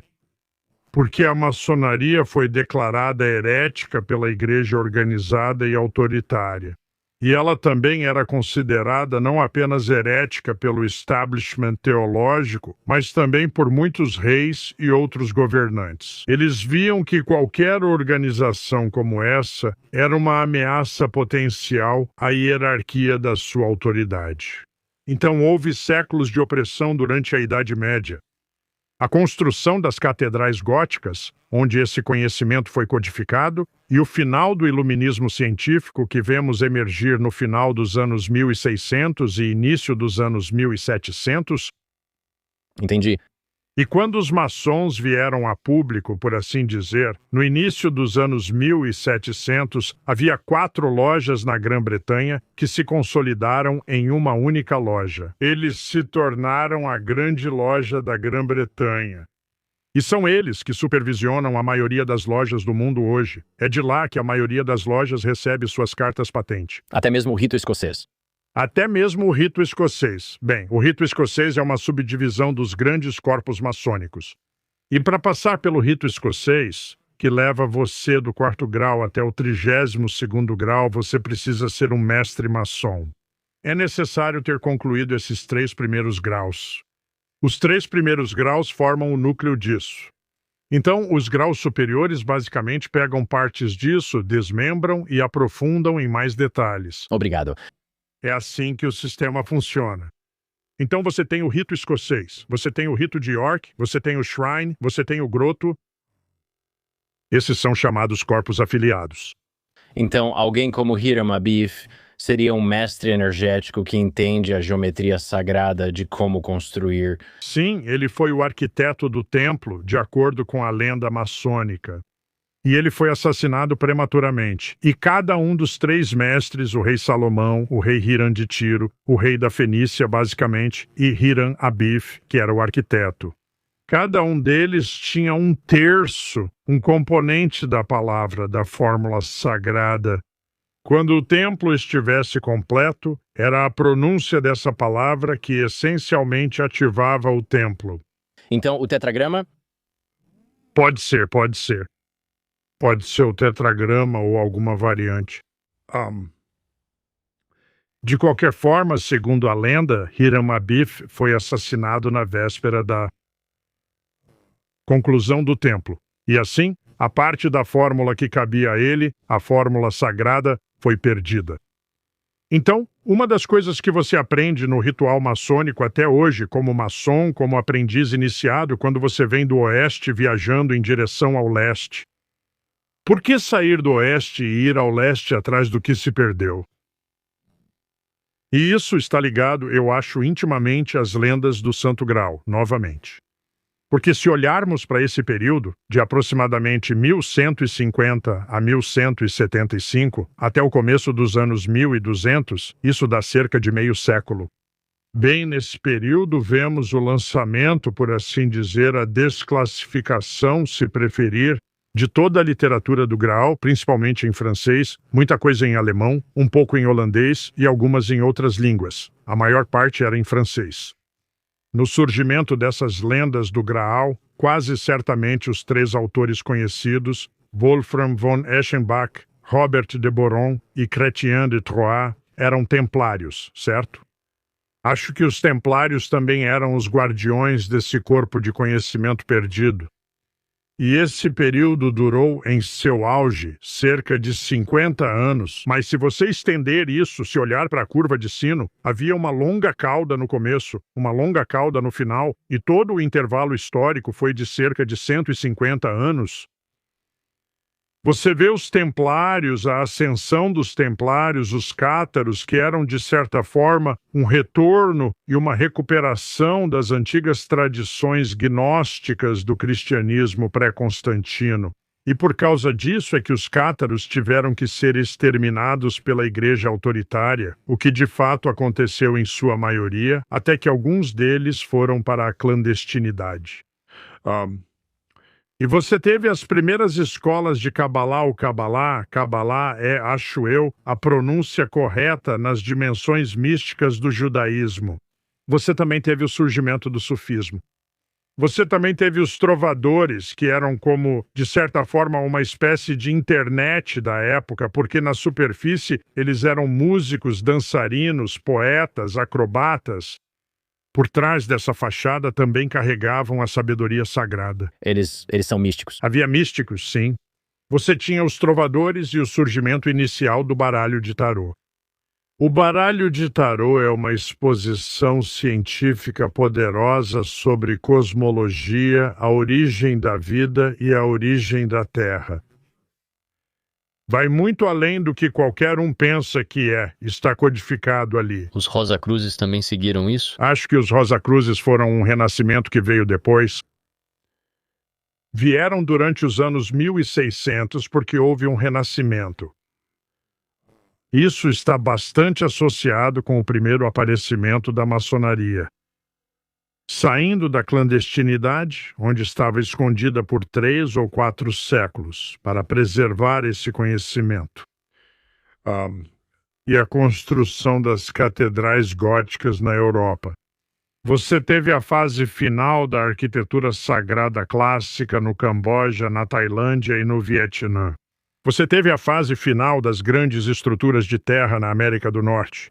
Você teve a fase final das estruturas sagradas maias na América Central. A lista continua, mas tudo isso está acontecendo exatamente ao mesmo tempo.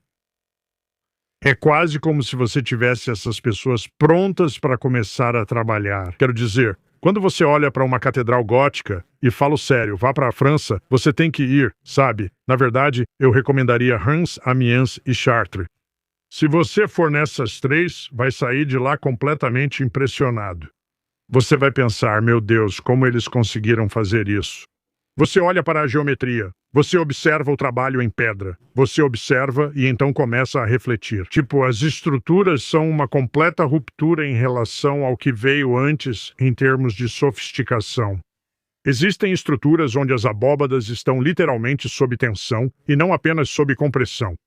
Bem, você sabe, é preciso ter tensão. Se você vai dedilhar uma corda que não tem tensão, não há vibração.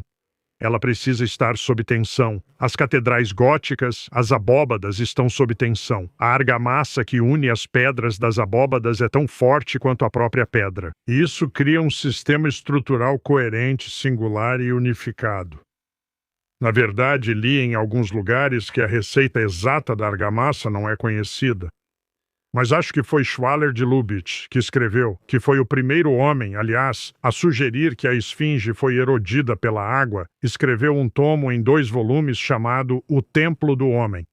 E ele é considerado possivelmente o único homem no século XX que conseguiu reproduzir as propriedades refrativas únicas dos vitrais, certo? Acho que foi ele quem conjecturou que tanto a fórmula para as propriedades únicas do vidro dos vitrais, quanto a argamassa eram baseadas em alquimia. Interessante. Agora, uma das últimas perguntas que farei, e talvez você nem tenha resposta para isso. Tudo bem. Mas todas essas estruturas, com todos esses tipos de rituais, com toda essa geometria sagrada perfeita no momento exato, seja uma catedral gótica ou uma loja maçônica, e um maçom de alto grau realizando algum tipo de ato, que tipo de informação eles poderiam obter? Bem, veja, se você ler as lendas do Graal, Então, seja lá quem for, você sabe, Parleyvu ou Perceval Galahad, quem quer que seja o herói da história em busca do Graal, há um rei. Agora, há um rei doente, pode ser o rei Arthur. Ele também é chamado de Bran ou Bron. Ele também é chamado de rei pescador. Ele também é chamado de Anfortas. Nomes diferentes em cada uma das versões, mas em todos os casos, ele está sofrendo de uma doença que o deixa debilitado ou de uma ferida que não cicatriza, algo assim. Interessante que em uma versão da história, acho que na de Thomas Malory, você sabe, Lancelot, parte de toda a história era que Lancelot era o melhor cavaleiro. Ninguém jamais conseguia vencê-lo em um duelo. Ele era quase divino. Ele era tão poderoso. Bem, você sabe, na história ele tem um caso com Guinevere, a esposa do rei Arthur. Eles dormiram à noite na floresta ou em local parecido. E ele tem esse sonho de que Arthur, a quem ele é totalmente devotado, descobre o caso entre ele e Guinevere. E ele acorda em pânico e cai sobre sua própria espada. E a espada perfura o lado dele, exatamente no lugar onde Longino perfurou Jesus, que por acaso é o mesmo ponto em que Jeová abriu o lado de Adão e removeu a costela para criar Eva. Então é altamente simbólico, certo? Agora tem mais coisas que poderíamos abordar sobre isso, mas de novo, provavelmente estamos chegando perto da hora de encerrar, claro. Mas eles estão falando com Deus ou recebendo informações? Acho que o que está acontecendo é que cada um, veja, agora é uma conjectura interessante do livro de Robert Temple. Ele diz, acho que agora talvez possamos realmente chegar a uma descrição científica da alma. E é um corpo sutil que todo mundo tem, que é composto pelos 4 estados da matéria em uma forma coerente. E ele cita quantas vezes durante a morte você vê, assim como no Ka deixando o corpo de Osíris, algo visível é visto deixando o corpo. E ele diz que acha, e você vai ter que ler o livro. E eu preciso reler também. Ele saiu há alguns anos. Mas a ideia era que pode haver esse corpo dentro de nós, composto desse material muito sutil, que fica no meio do caminho entre o material e o espiritual. E sob certas condições, esse corpo pode, de alguma forma, se organizar nessa forma estruturada, o que então permitiria, como os mestres de yoga, que supostamente dizem podem projetar-se para fora de seus corpos, como os xamãs da Sibéria, que também podem viajar para fora de seus corpos e voltar novamente, certo? Bem, o que Temple está propondo em seu livro é que, não, isso é uma ciência real e envolve ser capaz de manipular essa forma muito sutil de matéria intermediária entre o reino etérico, ou talvez seja o próprio reino etérico, o reino material e o reino espiritual. Agora, quando você aprende yoga e meditação, como você medita? Bem, você recebe um mantra. Um mantra é algo que você recita para si mesmo repetidas vezes, certo? Normalmente considera-se um certo número de sílabas. Muitas vezes essas sílabas em um mantra serão 6 ou 7. Mas você pega 6 e a ideia é coordenar isso com a respiração rítmica, certo? Eu estudei yoga por alguns anos com um mestre do Himalaia e ele conseguia controlar os batimentos cardíacos usando seu mantra. E isso foi testado, acho que na Fundação Menninger. Eles o conectaram a aparelhos científicos. E ele então demonstrou que podia controlar, diminuir ou acelerar os batimentos cardíacos à vontade. E ele faz isso estabelecendo algum tipo de frequência, certo? E isso acontece através do mantra e da respiração. Então, a respiração e o mantra funcionam juntos. E agora podemos pegar, por exemplo, os números como se você tiver 6 sílabas e qual é o número médio de batimentos cardíacos, digamos, em 1 minuto. 60 a 100 para um ser humano saudável, em média. 60 a 100. 60 a 100, sim. Então, ok. Quando você está em um estado de meditação, sua frequência cardíaca diminui. E 60 é o número que geralmente é citado quando você está em estado de meditação. Cerca de 1 por segundo, certo? Então, se você tem 60 e, digamos, considera quantas respirações está fazendo, o que acontece então? Se soubesse que esse assunto surgiria, teria mostrado os números e feito os cálculos antes.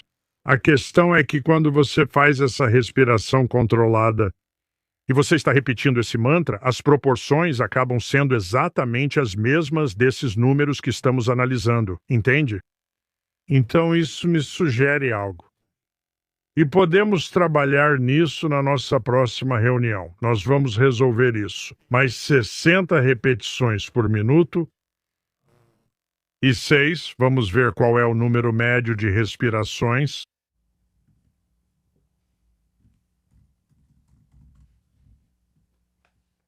De 12 a 20, certo? Então 12 e 60, esses são números mágicos. 12 respirações por minuto. Que então é uma proporção de 5 para 1. Então, sim, você pode trabalhar com esses números. E o que você vai ver é que você chega às mesmas proporções, aos mesmos números. Então, tipo, eu tenho um mantra, são 6 sílabas, certo? Então, quando eu coordenava a minha respiração, e ok, normalmente você tem contas de meditação. São chamadas contas de Japamala, ao todo 108. E normalmente a maneira como você faz é com suas contas. Vamos ver algumas contas aqui. Sim. Este é o meu rosário. Este é seu rosário. Quantas contas tem? Deixe-me pensar. Acho que são 40 e depois as que ficam em cima. Acho que são 40 ao redor. Ok, talvez essas contas de Japamala sejam um pouco maiores, mas você as pegou. Quando você está meditando, você segura entre o polegar e o dedo médio. E cada vez que você repete um mantra, você gira uma conta. São 108 delas. E então, uma das contas é maior ou diferente das outras. Assim, se você está sentado lá em meditação e vai passando as contas, sabe que fez 108 repetições numa volta completa. Se você fizer 2 repetições... Você fez 216. 216. Se você fez 4, você fez 432. E normalmente eu faria 4 repetições. 432. Que é, de novo, a frequência. Sim, é. Entendi. Então parece que a meditação, você está criando, você está reestruturando ou reformando o seu interior. O que eu acho então, sabe, que Robert Temple está certo nisso, que sabe, nós estamos literalmente entrando no reino dos plasmas. E o fato de que essas frequências podem causar essa autocoerência espontânea ou auto-organização nesses padrões, muitas vezes a voluta, muitas vezes o vórtice. E eu acho que agora isso é uma conjectura, mas eu tenho bons motivos para entrar em tudo isso, mas eu conjecturaria que essa era a base da tecnologia perdida. E isso está escondido no simbolismo do Graal. Agora, em todas as buscas, eles saem em busca porque sabem que o Graal é o antídoto que vai curar o rei alienígena. E se você entende o simbolismo da realeza, do rei e da rainha originais, não era só isso. E o motivo pelo qual a linhagem sanguínea era importante era porque havia uma propriedade especial no sangue real. E, na verdade, uma das traduções do nome original em francês para o Graal é sangreal, que literalmente se traduz como sangue real. O segredo do Graal está no sangue real. E o que havia de especial na realeza? O que era que conferia à realeza o status que lhes permitia estar nessa posição exaltada? Era porque eles podiam servir como mediadores entre nós, simples mortais, e os deuses. Eles podiam interagir com os deuses, eles podiam interagir conosco. E qual era o elemento-chave que permitia isso? Estava no sangue. Tinham o direito divino dos reis dado por Deus, sim. Transmitido pelo sangue físico que vinha dos pais para eles, sim. Sim. E coincidentemente, como chamamos o fluido do sangue? Plasma, certo? Por que isso? Bem, de qualquer forma, tem muita coisa aqui que a gente ainda não falou, porque. Mas, sabe, a última coisa que vou dizer é que eu estou trabalhando com Beckett nisso, porque eu acho que o que está acontecendo hoje é que a gente percebe isso, é como se víssemos esse declínio na consciência das pessoas. Eu vi essa tremenda ativação da consciência no final dos anos 60 e início dos anos 70, e isso foi deixado de lado. Quero dizer, havia pessoas, alguns milhões de jovens, principalmente nos Estados Unidos, mas também ao redor do mundo, que de repente começaram a fazer perguntas realmente existenciais e buscavam, porque sabiam que havia algo mais profundo. Bem, você sabe, é tão fácil se distrair. Eu já me distraí muitas vezes. David McGowan diria que os hippies foram criados de certa forma para distrair. Para distrair. Bem, de certa forma sim, mas sabe, quero dizer, veja, como sabe, Que esse movimento foi cooptado e virou algo sobre drogas, sexo e rock and roll, perdendo seu significado mais profundo. bem, é verdade. Sim, eu concordo com isso. Interessantemente, porém, ironicamente, quero dizer, o movimento hippie foi lançado inadvertidamente pela CIA, sabe? Ao testar LSD em estudantes desavisados que depois, você sabe, saíram por aí. Claro, não funcionava como uma droga de controle mental, tinha o efeito oposto. Ao tomar LSD, você passa a questionar a autoridade. Eu acho que o LSD é meio que a encarnação química de tudo que nós, sabe, do mundo das plantas medicinais, como psilocibina, ayahuasca, peyote, etc. Existe um monte de plantas que têm essas propriedades de alguma forma, mudar temporariamente a química do seu cérebro para que ele fique receptivo a essas vibrações mais elevadas. Acho que, no fim das contas, precisamos de um renascimento do aprendizado autêntico. Porque o que está passando por educação hoje em dia, na verdade, é mais corretamente chamado de doutrinação. Não faça perguntas. Apenas aceite o que estão te dando de bandeja, aceite a autoridade e assim por diante. E eu estou envolvido com educação há muitos anos. Organizei aulas para alunos em ensino domiciliar. Quando descobri o movimento de ensino domiciliar no início dos anos 90, percebi que, ok, existem alternativas e elas funcionam. E então eu estava participando ativamente, ajudando a organizar aulas fora da estrutura educacional autoritária. E eu tinha talvez 100, 150 alunos passando por lá. Eu fui um produto do ambiente de ensino domiciliar. Éramos, mas é como você é. Prova viva! Talvez. Você é claramente superior em tudo. Eu concordo plenamente. Seu equivalente da escola pública? Exatamente isso. Bem, eu não era. Mas pelo menos quando eu estava crescendo nos anos 60, não era tão ruim e tão woke quanto é agora. Mas então, sabe, eu acho que, sabe, nós temos aqui, eu acho que se pudermos ir mais 5 minutos, vamos puxar mais uma coisa e dar uma olhada. Eu ia dizer, porém, a última coisa sobre o grau é que, como era o antídoto para o rei doente, parte da história e uma parte importante da história que não era só o rei que estava doente. Era a terra. Tipo, se você lê, sabe, Robert Deveron, ele fala sobre quando Perceval, acho que era Perceval, sai em busca do grau. Ele descreve a terra devastada. Ele sai para a terra devastada. A terra foi arrasada. E o grau cura tanto a terra quanto o rei. E eu acho que isso é uma pista importante sobre o que realmente é o grau. E sem entrar em muitos detalhes sobre isso, eu posso mostrar para você rapidamente. Você vai ver o que eu tenho aqui. E isso se você olhar para isso, eu só vou passar por aqui para você ver. Esta é a primeira parte da minha análise das histórias do grau. Esta é a primeira parte.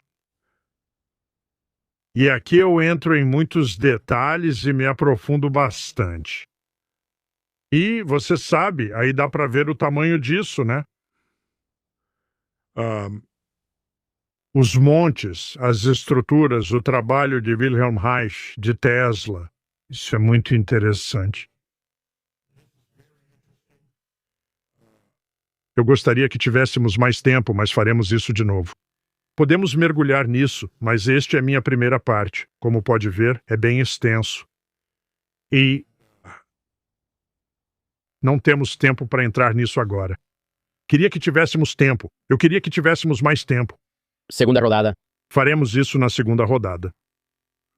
Mas acho que vamos encerrar com isso. Se eu tiver isso aqui, vamos abrir. Caso contrário, vamos ter que dizer, mas meus pensamentos para revisar o sistema educacional. Estou chamando isso de cosmogonia. Eu expus todo o plano aqui para construir uma infraestrutura que utiliza todos os princípios sagrados. Mas em pleno século XXI. Manifestação ou encarnação, se preferir. E como as pessoas podem acessar isso? Para saber mais sobre isso, Sim, mas onde estarão esses recursos? Como eles vão aprender sobre isso? Beckett está trabalhando nisso agora. Sim, então isso é tudo. Material que eu reuni, desde o esotérico e o espiritual até o prático. E, sabe, eu fiz parte de muitos movimentos lá nos anos 60 e 70 e aprendi por que alguns funcionaram e por que outros não funcionaram. Então eu incorporei tudo isso nisso, negócio que eu montei aqui. Como está escrito aqui, estes são os parâmetros da arquitetura sagrada e construção. Primeiro é o símbolo, que codifica o significado mítico e arquetípico. É por aí que começa. Depois você passa para o número e a medida, que é o módulo principal do plano. Por exemplo, havia um módulo usado em Stonehenge.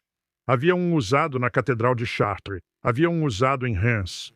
E eu posso mostrar para você, por exemplo, a diferença entre os dois.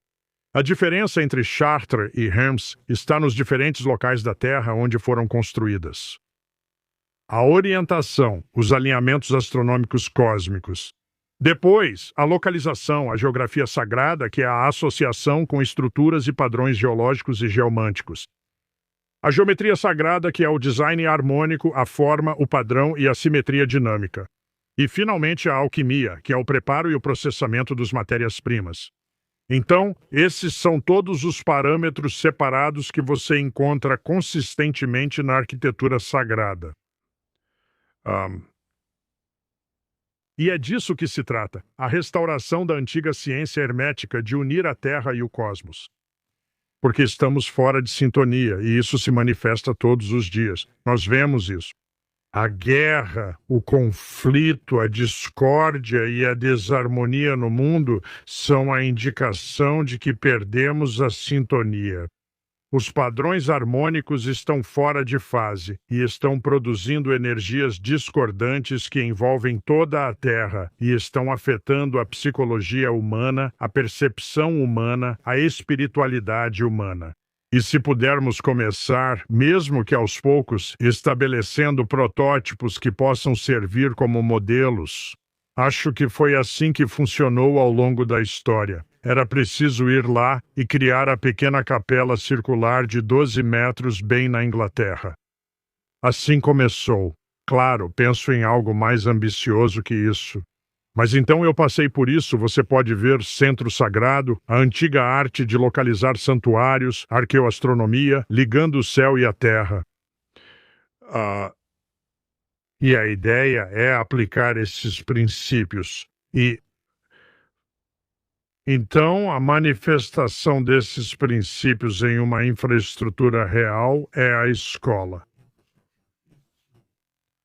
Reunimos as pessoas, fazemos uma cerimônia, assim como os membros das tribos de Bornéu. Mostramos como começa fincando um bastão na terra. E agora podemos acompanhar os movimentos do Sol, certo? Começando por isso. E isso vai nos dar a orientação cósmica. Isso pode nos dar os ângulos-chave que são únicos para o local onde essa estrutura vai se manifestar na Terra. Viu? Você não constrói a estrutura, ela define como deve ser construída. Isso mesmo. Isso mesmo. Isso mesmo. Então, estou mostrando isso, olha. Aqui está Stonehenge, solstício de verão, nascer do sol.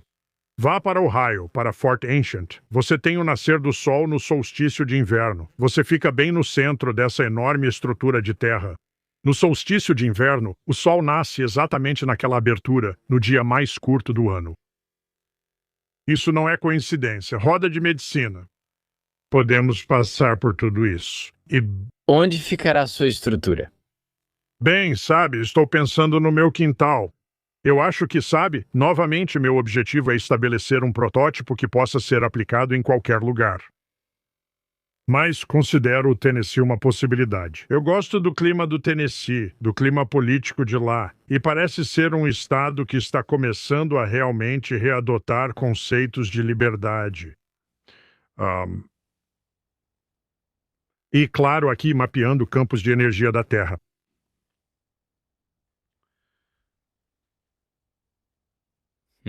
Dallas e Rhodes. Rhodes. Ok, aqui vamos nós. Este é o poste, este é o galpão com estrutura de postes. É você? Sou eu lá em cima. Olá, sou eu bem ali em cima. Quantos anos eu tinha? 24, 25 anos. 24, eu acho. Uau. E esse era meu assistente e meu irmão mais novo tirou a foto. Certo. Éramos nós três construindo isso. Bem, Alquimia, locais sagrados dos 9 templários, semente do conhecimento, pedra da abundância. Isso é compreender a tecnologia perdida dos antigos construtores megalíticos. Isso aqui é fundamental, mostrando literalmente o que pode acontecer quando esses assuntos são... As plantas são expostas a esses campos de energia. Certo? Olha só esse exemplo aqui. Diz que isso é milho azul Flint iroquês. A fileira de cima é a amostra de controle de 40 sementes tratadas em condições normais. As duas de baixo são de 40 sementes, colocadas dentro de uma câmara de pedra antiga no Parque Estadual da Montanha Needham, em Nova York, por 75 minutos antes do plantio. A câmara fica sobre uma anomalia magnética. Sementes tratadas produzem 3 vezes mais milho que as não tratadas. Está aí, diante de você. Isso foi tratado na câmara de pedra abaixo. Esse é o grupo de controle acima. você precisa pensar no que isso faz conosco? Isso é, saí em uma matéria de jornal em 1980. Essa era a minha empresa na época, Tecton, usando princípios antigos em reformas. Uau. Vamos ver aqui. Apenas a minha versão de patriotismo. América, terra da liberdade, independência, autossuficiência, oportunidade, empreendedorismo e potencial ilimitado. Dá pra ver o monumento de Washington ali em cima também. Bem, você quer dizer aquele obelisco gigante? Sim. Ok, então lá estava eu. Ok, estou ensinando geometria sagrada para minha primeira turma de ensino domiciliar. Em 1997. E esse foi o primeiro grupo. E eram cerca de 120 a 150 crianças quando terminei com tudo isso. Nós tínhamos esse grupo de 3 garotos, nós participamos de um concurso de feira de ciências. E vamos ver, 13.355 alunos de escolas públicas, privadas e de ensino domiciliar. Ficamos em segundo lugar no país. Uau. Também fiz isso com o meu grupo de ensino domiciliar, levando-os a trilhas na natureza e excursões de geologia. E vamos encerrar com isso. A importância das crianças serem expostas à natureza. Sim. Muito importante, extremamente importante. E essas são algumas das ideias que estamos incorporando nisso. Primeiro vai ser uma escola digital online onde estamos montando um curso prático de geometria sagrada. E então vamos partir daí. Esperamos, eventualmente, para uma manifestação física, um espaço físico. Mas vamos começar com a escola digital online. Estamos chamando de Cosmogonia. Bom, te desejo o melhor. Você é um dos seus primeiros alunos. Isso é incrível, cara. Beleza. Vou deixar o link na descrição para quem quiser ver a landing page e saber mais. Ótimo. Agora, A Becca pode te passar os detalhes. incrível. Perdemos Becca em algum lugar. Ele foi banido. Ele foi exilado. Desapareceu. Achei que vi uma pluma de plasma meio que flutuando para cima. Randall? Deus te abençoe, irmão. Foi incrível. Foi tudo o que eu esperava. Muito obrigado. Quero repetir em breve.